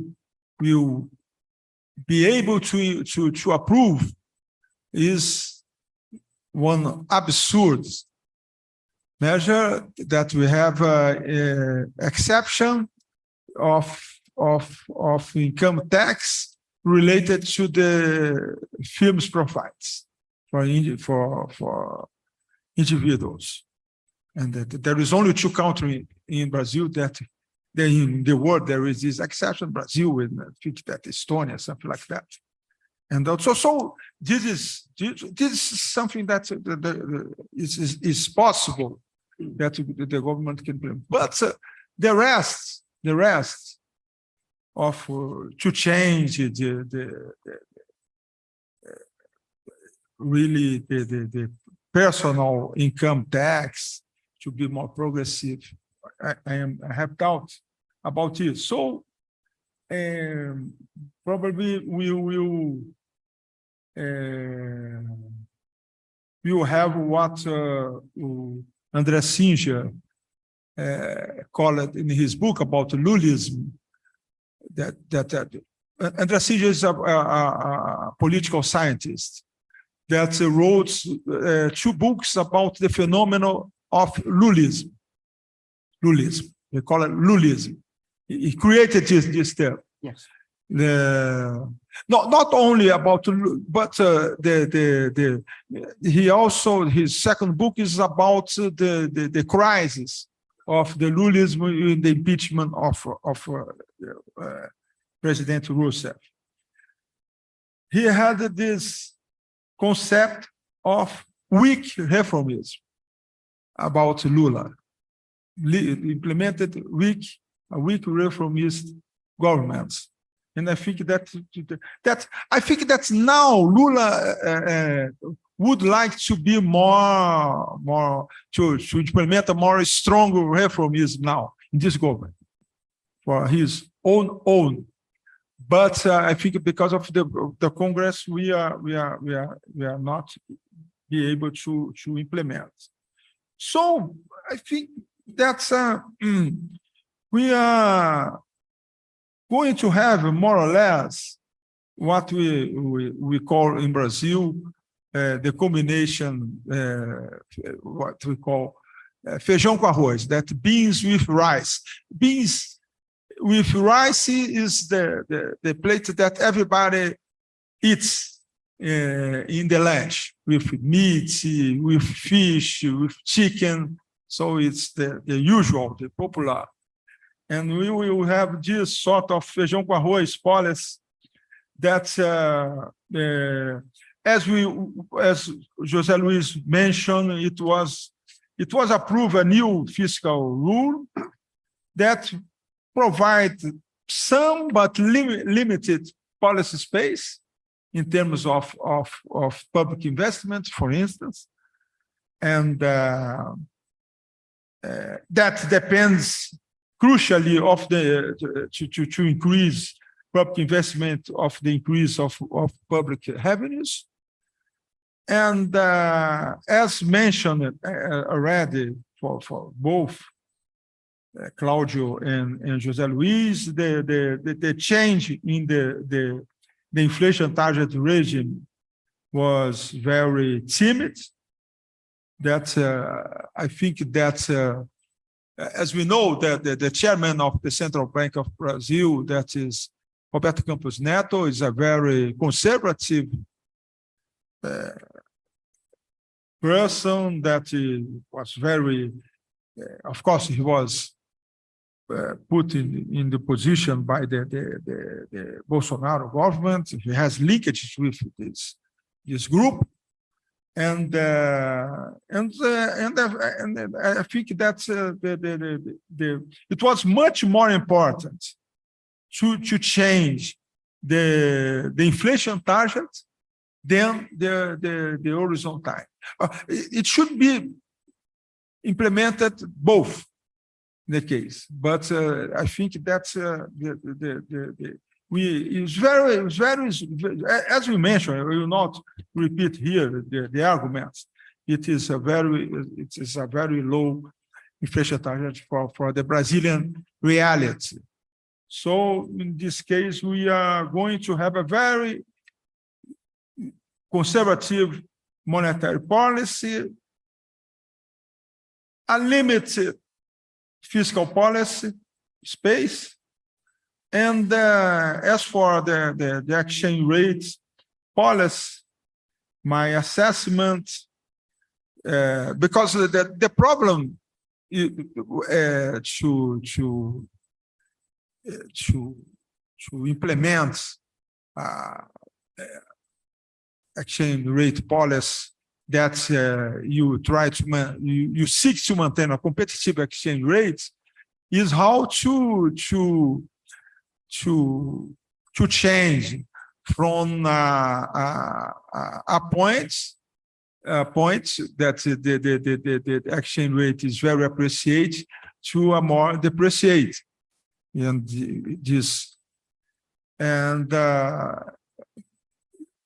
the time to do this is when the market has devaluated the exchange. So this happened in 2008. This happened recently, but the exchange rate is in a tendency to appreciate, because why is appreciated? Because for the global investor, they are seeing that the government is implemented market-friendly policies, new fiscal rule that will be able to maintain long-term sustainability of the fiscal situation in Brazil. Very conservative monetary policy, so they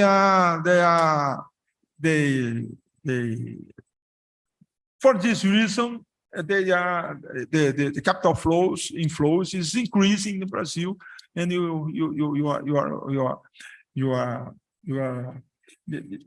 we are having this tendency to appreciate the currency that I think that will continue, and for the governments and even for central banks especially is very functional for the purpose of price stabilization, right? So I don't think, of course, as was mentioned by Magalhães, could be implemented some sort of capital controls. Government could try to do this, but I don't think that will do. So I think that I don't wait more radical change in the economic policy. I think that this is a very, I would say, transitional government that it was elected with different political force, and so we are having, if you reach 2.5% of growth, you will be satisfied with this. Just to, and I think that this is very, I'm very sad about this, because Brazil has a much more policy space, for instance, compared to Argentina. We have a very high foreign exchange reserve. we issue our public debt in reais, in our own currency. So we had much more instruments to implement a more active economic policy, but I think that we are not going to really small. But in any case, a bit pessimistic picture, but in any case, well, I would say that it will be, even though much better than the policy, the new liberal policy that was implemented since the Temer governments and the Bolsonaro ones. So that is my view about the macroeconomic situation of Brazil. Okay, thanks, Luis Fernando. Now I would ask for Brazilians to return to your seats and ask the foreigners, guests, Gabriel Palazzo, Julio Guarin, and Hagaf, to take a seat on your table.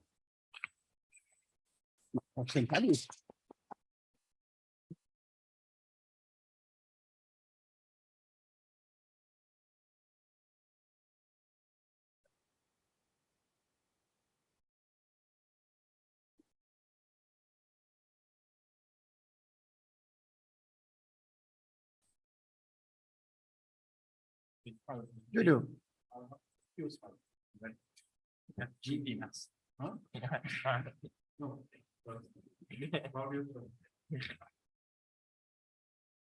Well, before we start with the comments of our foreign guests, I would like to make some introductory remarks for all of you. I believe that what you can see, what you three see in Brazil, in Brasilia, during these 3 days of our international workshop is the centrality of the structural change problem. Okay? Brazil in the last 40 years had a negative structural change. Mainly, Brazil had premature deindustrialization. I think that we have a very we all agreed that the reindustrialization of the Brazilian economy is absolutely necessary in order to resume economic development. But the question is how to reindustrialize the Brazilian economy. Some months ago, Donny Hodrick on his Twitter, you know that Donny Hodrick published a paper in 2016 about the premature industrialization, which, to be honest, he was not the first to think about that. The first was Gabriel Palma in 2005. But okay, Gabriel Palma published in Spanish, then Donny Hodrick published in English, so that's why Donny Hodrick takes the credits. But Donny Hodrick on his Twitter some months from now, he writes that experience shows that reindustrialization is impossible. Okay, so the first thing that we have to think is it possible for an economy that had a huge deindustrialization to reindustrialize? Is a most general question. But then the specific case of Brazil, how can we reindustrialize our economy? I think that we have a lot of barriers or problems to solve in order to reindustrialize the economy. Well, the first one that I also speak in my first comments is the low value of public investment, mainly public investment in infrastructure. Okay, public investment in infrastructure generates positive externalities for the private enterprises. I saw estimates, I believe, that made by PEA or by Manuel Pires from FGV, that the ratio of public capital to GDP declined from 60% in the 70s to more or less 30% in the last few years, which means that we reduced the half of our public capital.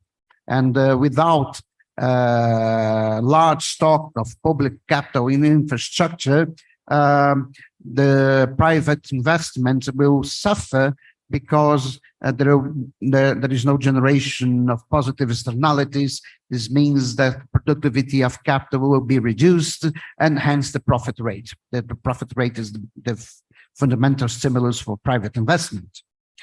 The second challenge, so to speak, to reindustrialize the Brazilian economy is that because Brazilian economy had a very low growth since 2013,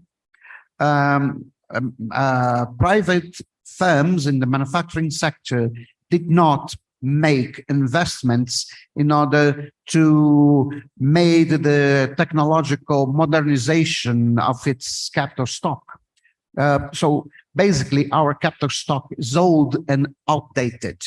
Okay, with a capital stock old and outdated, it means that the manufacturing industry is losing competitiveness, non-price competitiveness. So if we have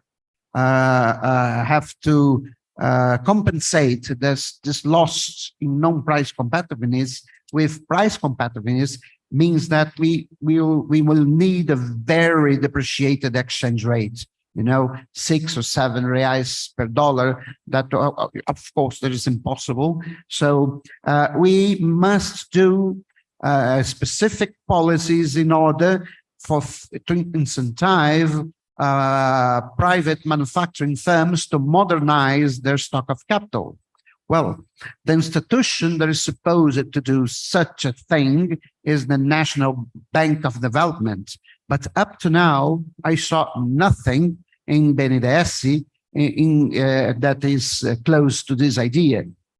When I was at the transition government, I work in the planning.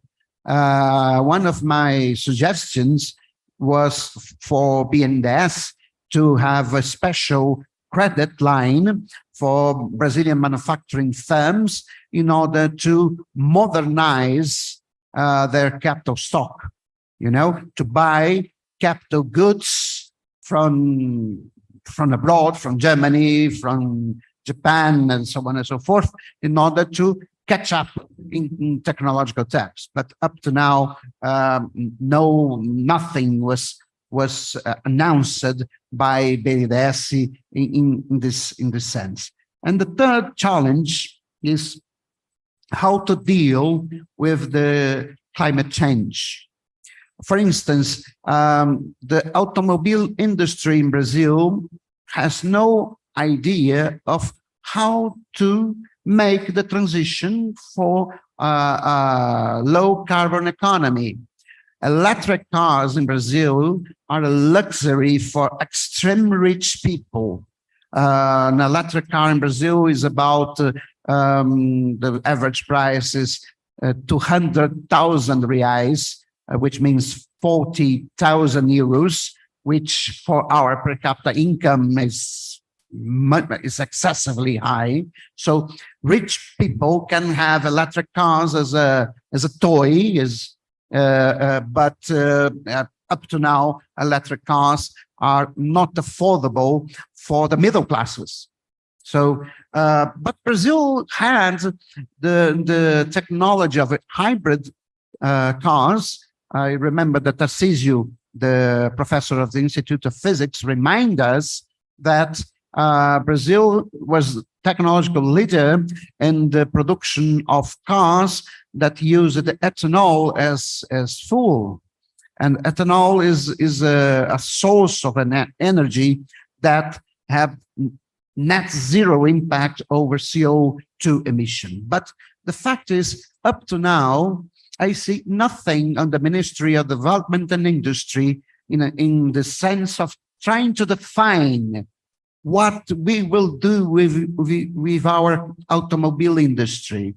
There is only a small program of incentive the selling of so-called popular automobiles, but that's not the solution for this kind of problem. We have a more deepest problem is to adapt our automobile industry to a new environment that we need to produce cars that had a low emission of CO2.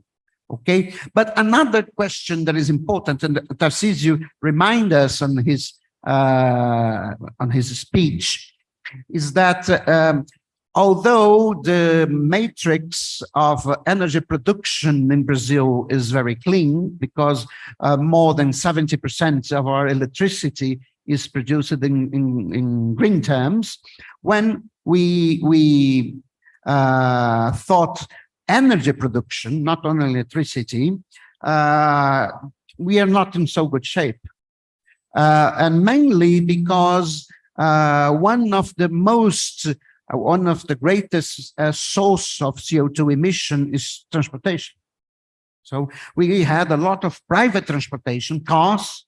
We have a lot of the transportation of goods is made by trucks that uses diesel as a fuel that is extremely bad for CO2 emission. We have no trains. Guarini was asking me yesterday, I believe, there is trains in Brazil. I replied for passengers, no. So there is just one line from Belo Horizonte to Vitória, but mainly for tourists. You know, it's not. We are not supposed to use the train if you need to go from Belo Horizonte to Vitória. It's just for tourism. So we have also to change our matrix of transportation. We need less trucks and more trains. We need less buses and more trains. And for that, we have to invest a lot on railroads instead of new roads for automobiles and trucks. So that's my first comment. So let us start with Gabriel Palazzo. Gabriel Palazzo, the floor is yours. Of course. Oh, here we are. So thank you very much for having me here again in the stage, in the floor. So I mean, there was a very nice presentation. I didn't know that we can use slides, so I'm going to improvise a little bit about what you were saying and what I have to say about Argentina. In some sense, I feel that you are complaining a lot, and we can complain even more because we are also stagnant since 2011, and also we have an inflation rate of more than 100% per year, a dual market in the real exchange rate. So we are expecting some kind of unification in some moment in the next year, and that unification is going to depreciate our official currency, is going to accelerate inflation. So the situation is quite complicated. Also, the real wage in the last 5 years goes down more or less like 20%. So we have like this quite weird situation that we have a very appreciated exchange rate in the official terms. I mean, the official real exchange rate, the one that we use for export and imports, is very appreciated, but we also have very low real wages that usually is like, okay, if you have an appreciated exchange rate, you are having a high real wage, and the problem is if you devaluate, you change that relative prices. But here we have both appreciated and the real wage very, very low. So we have like a very important macroeconomic problem, no? And the first thing that we have to do in Argentina, and it should be the priority for the next government, is to do a stabilization plan, some kind of stabilization plan, to try to keep low inflation for now and forever, and try to solve that macroeconomic problem. But the other problem that we have is that we also have a structural problem. So we can't rely that solving the macroeconomic problem is going to solve the structural problem that we also have. And I think that is more or less similar to the problem that you have here in Brazil. No, so it's like we have two different kind of problems. And in Argentina, we are only talking about the first one, the macroeconomic problem, not the second one that is the structural problem. And there is something very important about the stabilization plans, that after a stabilization plan happens here in Brazil with the real, with the plan real, happened in most of the actually in all the successful stabilization plans, the real exchange rate kept really appreciated. So if you are thinking that the real exchange rate has something to do about a structural change, no, so it's like, and I think that Argentina needs to change its export basket too.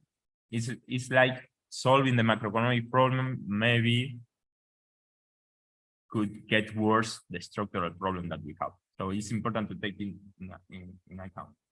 So, but when I start thinking about the structural problem that Argentina has, I think that it's similar. I mean, I think that Argentina, Brazil, and Mexico more or less follow a similar trend after the period of industrialization by import substitutions. No, so it's like, for me, we do not find which strategy we can follow after this period of industrialization by import substitution strategy ends. No? We don't know what to do. It's just, I don't know, we open our financial accounts and we open we do some trade, we did some trade liberalization, but it's not working, and it's like the three countries have the same problem, that we do not know what is the kind of development strategy that we want to follow. It's just, we don't know. So I believe that we have to look for a solution of that. And I think that probably the solution is not a solution that each country can get alone. No, and right now the world is organized in different global value chains. No, and if you look how the different global value chains works, you see like they have a center in different parts of the world. There is one in Germany, and you have like different countries that provide inputs to the industry of Germany. You have one in Japan, another one in China, no, and another one in the United States. So, but we don't have anyone we don't have any global value chain or any center of the global value chain here in South America. No, it's like there is something in Brazil, but it's not like the Mercosur is working very well. So I really believe that the solution to our problems, the solution to know what is the development, the development strategy that we should follow, is something rational. It's something that we should solve between all the countries of the region.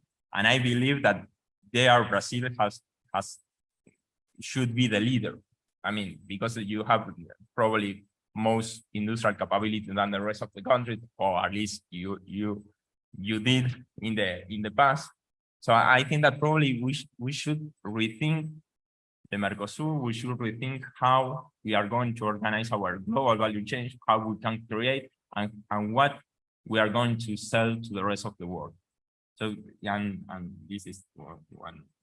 I mean, we talked today about the green strategy of different countries, and we say, okay, there is a green strategy that could be foster growth in developed countries, because they are going to start producing these green products that are complex and they can accelerate growth, but what are we going to do? Are we going to provide them minerals? I don't think that that could be a very smart strategy. So we have to think what we are going to do. And there is something interesting. I mean, there is well, two things. For that, I think that the state has a very important role. I mean, we should define the path that we want to follow, and the state should be the one that point which sectors and do some innovation policy and industrial policy, development policy, green policy, everything that should the state is very important there. And this is story for me, at least in Argentina, is interesting. In 1985, we did the Plan Austral. Plan Austral was another stabilization plan that worked more or less for 6 months. Now those 6 months, people were very happy. It was a very popular plan. The inflation went down a lot. So it's like everything was going very well. But there was one Japanese commission that came to Argentina to talk with the people that designed the plan. And the people were explaining the plan and very enthusiastic they were because the plan was working. But the Japanese made only one question. I mean, they were asking all the time the same question. They were asking, okay, you managed to do inflation, but we don't understand what are you going to sell to the rest of the world. No, you are not saying anything about what are you going to sell to the rest of the world. What is going to be your productive specialization? And I mean, for me, this is the Japanese question that I believe that Argentina and Brazil and other countries in the region, we are not answering very well, because it's like, okay, are we going to be specialized in soybeans and natural resources, or are we going to try to reindustrialize our economies? Can we reindustrialize our economy or not? So for me, it's like, okay, we should answer the Japanese question. That's all. Thank you very much. Thank you. Now, Giulio Guadini. Thank you, Jose Luis, and thank you all for these 3 days, very interesting and stimulating, because I think if you want to analyze development, macroeconomics is essential to compare developing countries, developed country, different experience, but also different analytical perspective. It was very impressive for your presentation. Thank you, because it was very interesting. You know, in your presentation, I think you present different index. I think this kind of index are presented are built by UNCTAD, thanks to the economist San Jalal that start to think about technological capability. When I was in Oxford for spending time to study for PhD, I met him, and I remember he studied about technological capability and the study of South Korea. And one point important was about, for instance, education. He said in the empirical analysis, make no sense to consider education like the number of years to build the capital accumulation. It's important to see which kind of education, which kind of skill, like technician, the engineering, and in this case, appeared the South Korean strategy that in the second half of 19 increase the specialized education for industry. Another point is that on one hand there is UNCTAD with this kind of very important index of technology, but also about environmental sustainability. But the other hand, there is WTO that don't want to that want to maintain this dichotomy between the trade mechanism and some kind of social and green standards. No, this is a sort of approach that would separate this. And in this case, I think one of the channel for all developing countries is to change the cooperation and the agreement, trade agreement. This is the core problem. Indeed, I hope that the agreement between the European Union and Mercosur face the chapter of sustainability and or green product that can export from developing countries and Mercosur countries. Otherwise, nothing can start. Another point is about, you speak about, and Brazilian colleagues speak about, obviously, financial constraint, fiscal constraint. I remember that I studied South Korea that decided to stop external finance, reduce external finance, reduce FDI to be able to have time to build a national industrial policy. And this is another, that obviously one strategy is obviously relax this kind of constraint. But for another point could be the room to say, to maximize the goals given this kind of constraint. And probably, for instance, in the case of Europe, as I said last time, one particular aspect is the target approach of all kind of policies. We have obviously fiscal target, financial target, but if you know the history of these numbers, like 2% for inflation target, 60% for debt ratio, GDP, or 3% for deficit GDP. The history is that in one point in the time, about 80 years, French government with other decide that these are the parameters. Why? Nobody knows, but also the person that decide this kind. Then in the case of targets, the main benefit of target is that are targets. No, this is the essential, that target can generate accountability and transparency. This is the main idea. But why do not consider that put some priority and put some social or green targets? Then it's possible. For instance, the case of the European Union is about regional policies that we have many targets, but targets allow institutions to be more efficient because people and society have clear which are the targets, then can evaluate one policy, can monitoring, and from the institution point of view, they can set. But also this kind of target approach allowed also to attract, given economic resource constraint, you can, without spend money, discriminate and try to attract, because around the world there is, for instance, green international finance. And there are important agencies also linked to the funds, financial funds, that evaluate countries about, for instance, green targets. That why say that, okay, these are the constraints.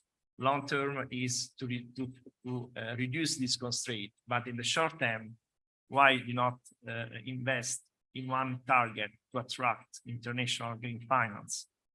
And the other point would be, there is fiscal constraint, but public debt could be, in some cases, could be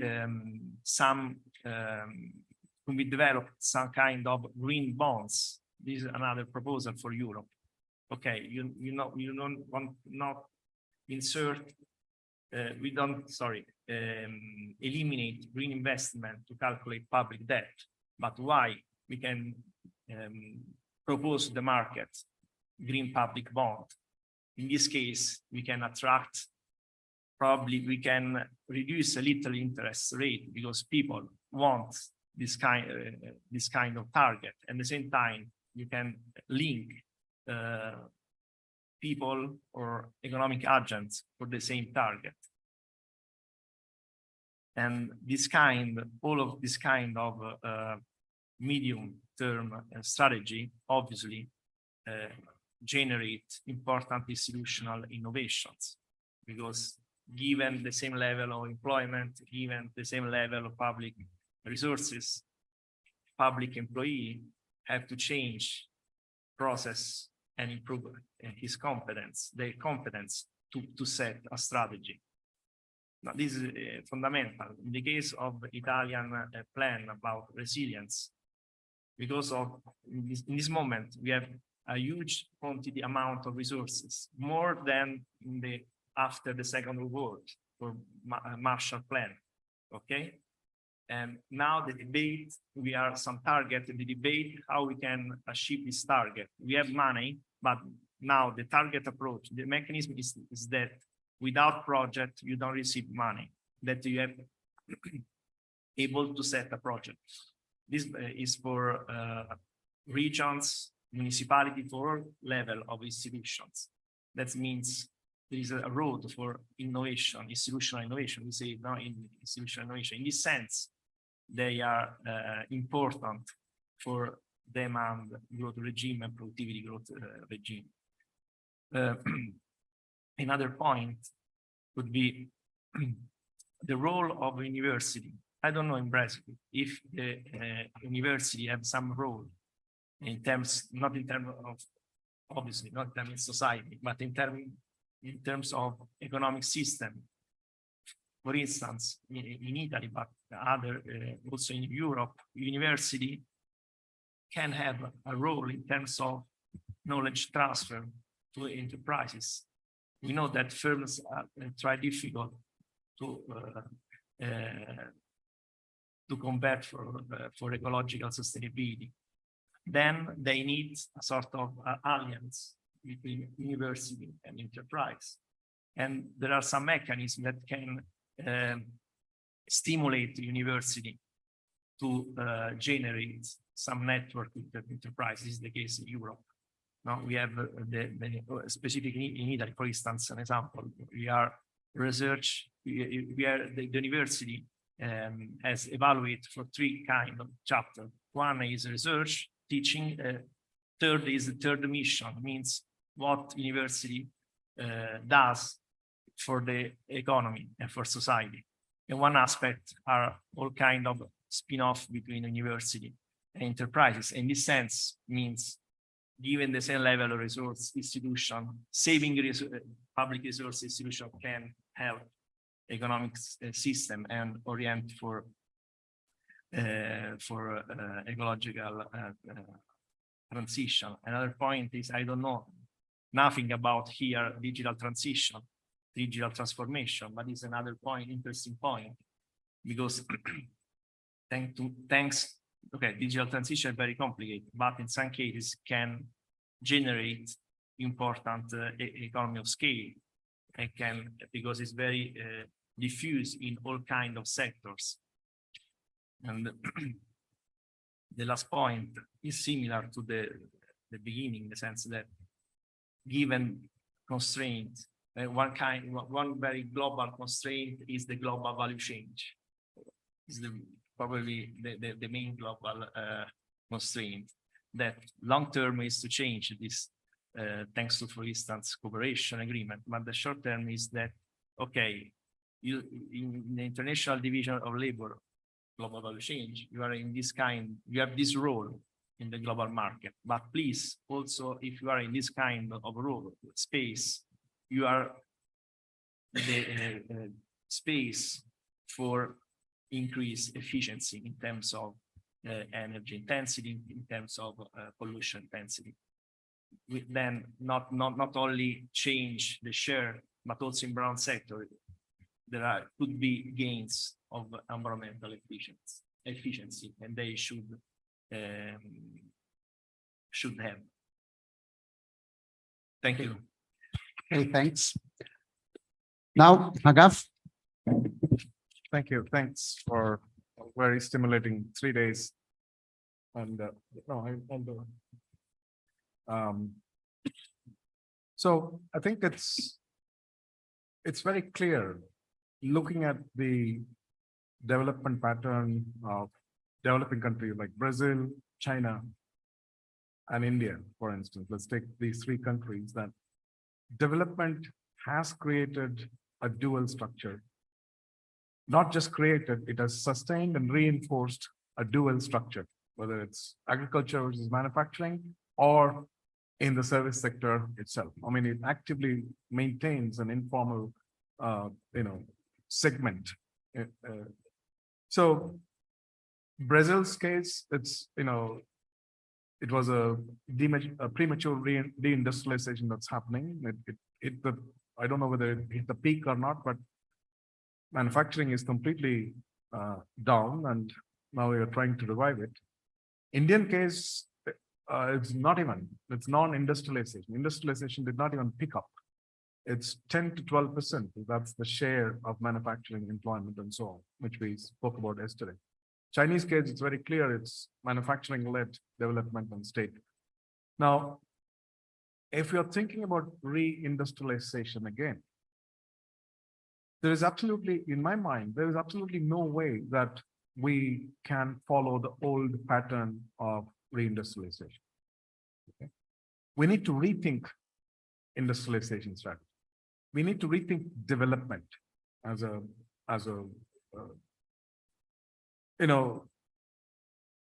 we need to rethink in the sense industrialization has to be socially embedded, and it has to help buttress the social reproduction of labor and ecology.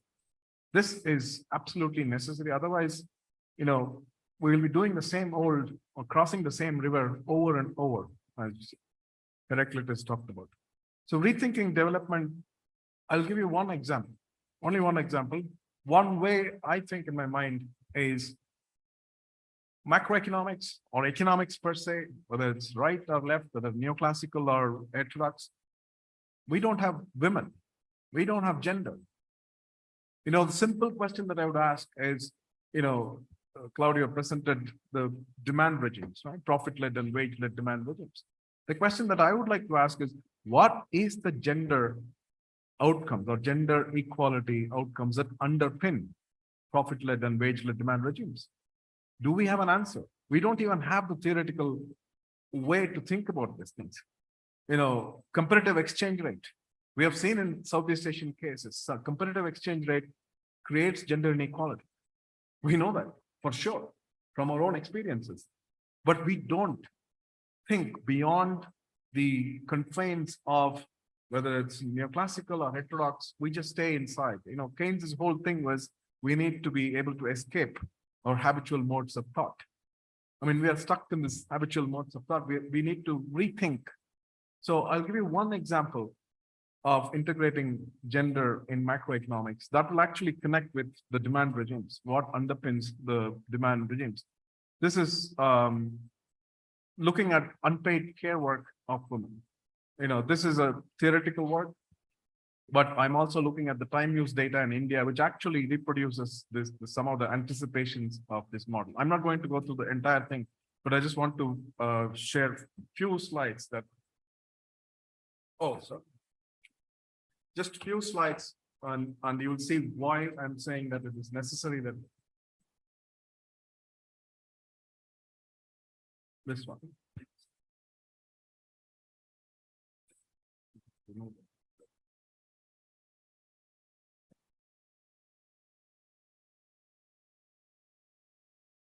Yeah, thank you.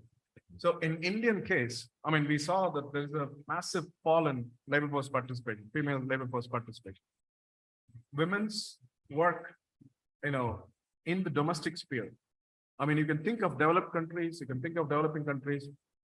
Even when women's workforce participation increases, they still have to come back and do a lot of domestic work. There's a double burden on women's work. And the non-recognition of unpaid care work, not just childcare, elderly care, but also care in the society in general.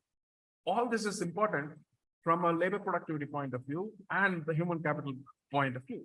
Human capital, the deep determinants of human capital and labor productivity is the social reproduction of labor. Ultimately, you need to reproduce labor. You need to reproduce labor for being productive and so on.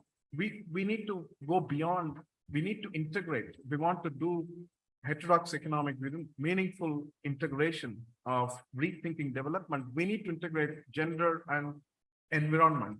Ecological and gender, they interact, in many ways. So I'm just going to share a few slides. So if you looked at, these are all data, I can share this with you, but it's not the point. But so the care burden is, is immense. Both developing countries, women work at least twice as much as men in terms of. So this is your, system of national classification production boundary, right?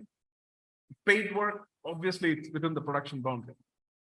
There's a lot of economic work that women do, which comes into production boundary, but is unpaid, right? And there's also other work that they do at home and the community, which is unpaid, but everything comes under production boundary. And there is this extended boundary, which is outside the production boundary, is the unpaid work, which they do at home and, subsistence work in agriculture. That is fetching water, raw materials, everything is unpaid, but outside the production boundary.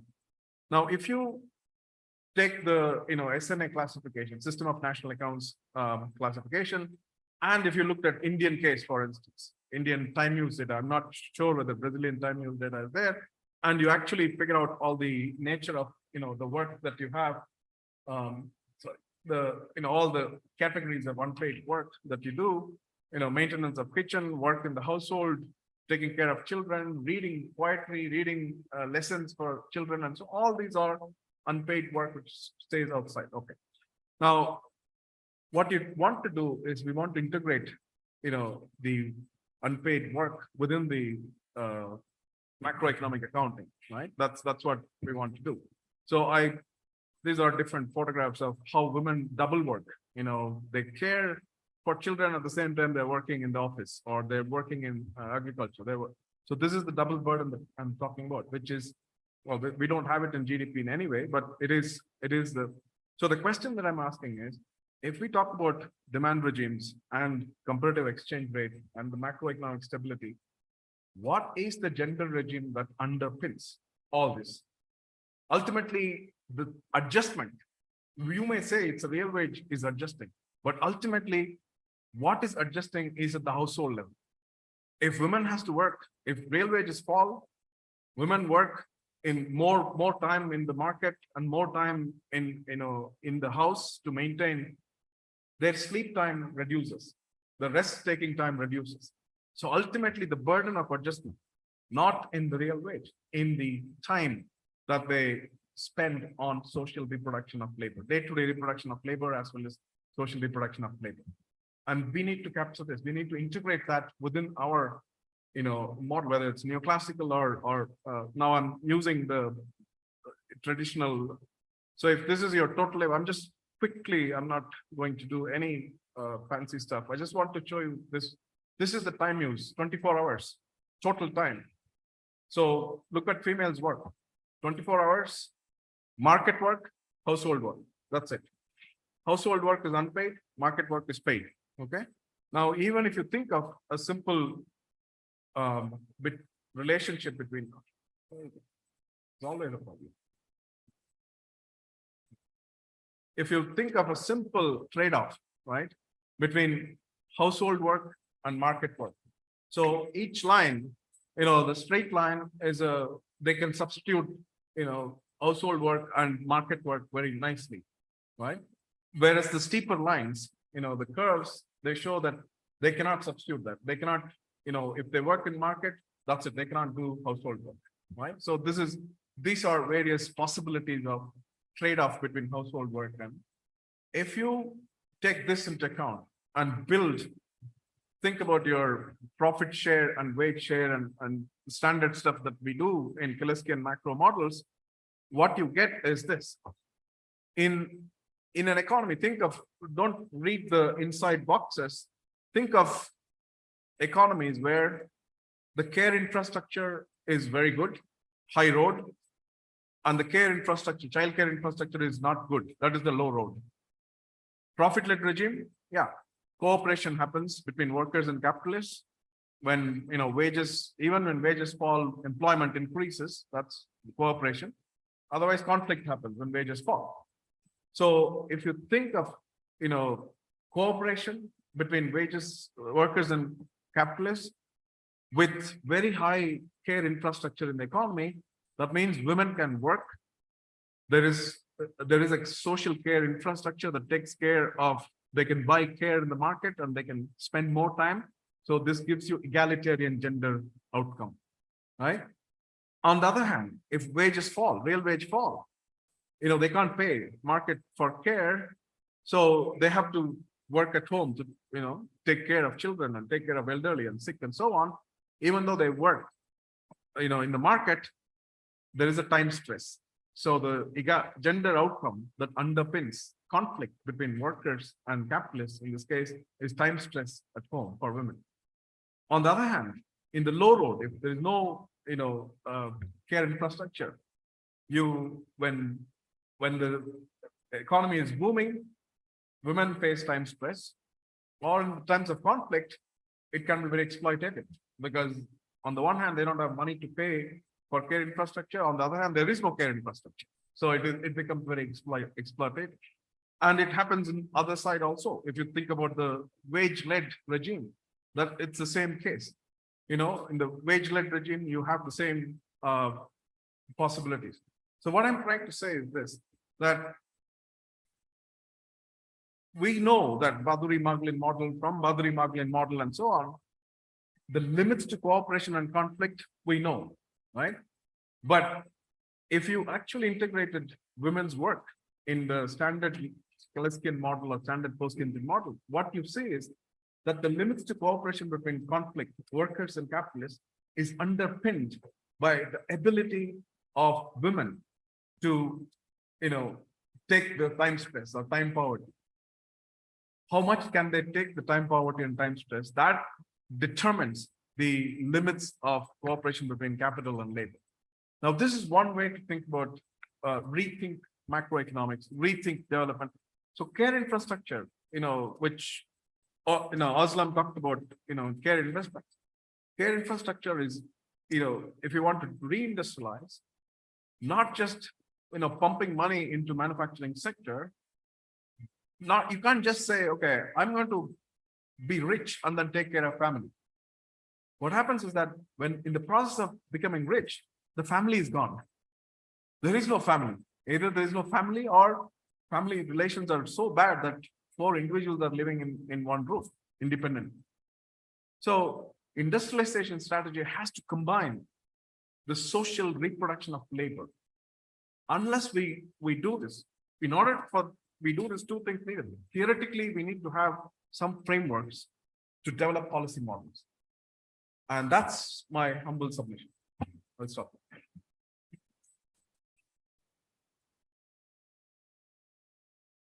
Well, people, it's 6:30. I think that's enough.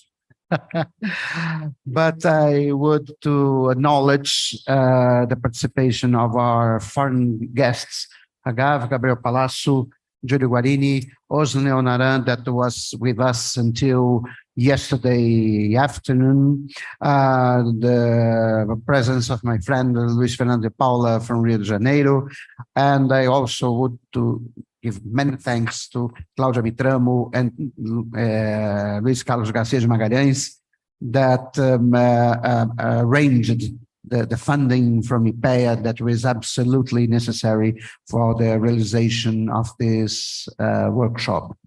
I have discussed with Agav the possibility of publishing a book by Routledge with the stuff that we produced here in this workshop.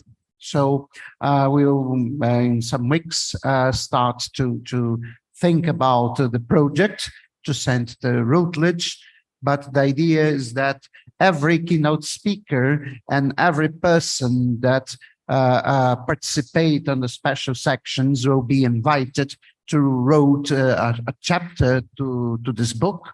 No, and in order that we can have permanent material about these 3 days that we are here discussing together, and also have very great moments like yesterday night in the Spanish restaurant. But well, many thanks to you.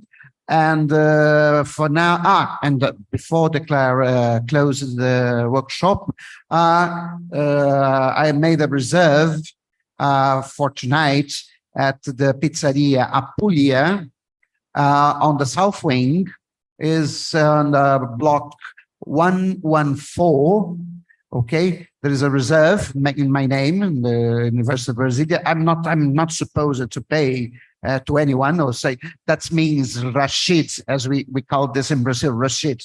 That means anyone that wants pays it for its food, wine, and Cuban cigars, if you want. But well, everyone is here is invited to go to the Apulia as soon as we finished here. So many thanks to all of you. Many thanks to the people that was seeing this workshop from our broadcasting channels, mainly from the Federal Council of Economics. I also thanks again for our supporters, the Technological and Scientific Park of the University of Brasilia, the Institute of Applied Economic Research, IPEA, and also the Federal Council of Economics, the Regional Council of Economics of Federal District, the Regional Council of Economics of Goiás, and the National Council for Scientific and Technological Development. Said that, I declared officially closed the third workshop, international workshop of the Structuralist Development Macroeconomics Research Group, and I expect to see you, all of you, in 2024, when we'll have our fourth international workshop. Many thanks.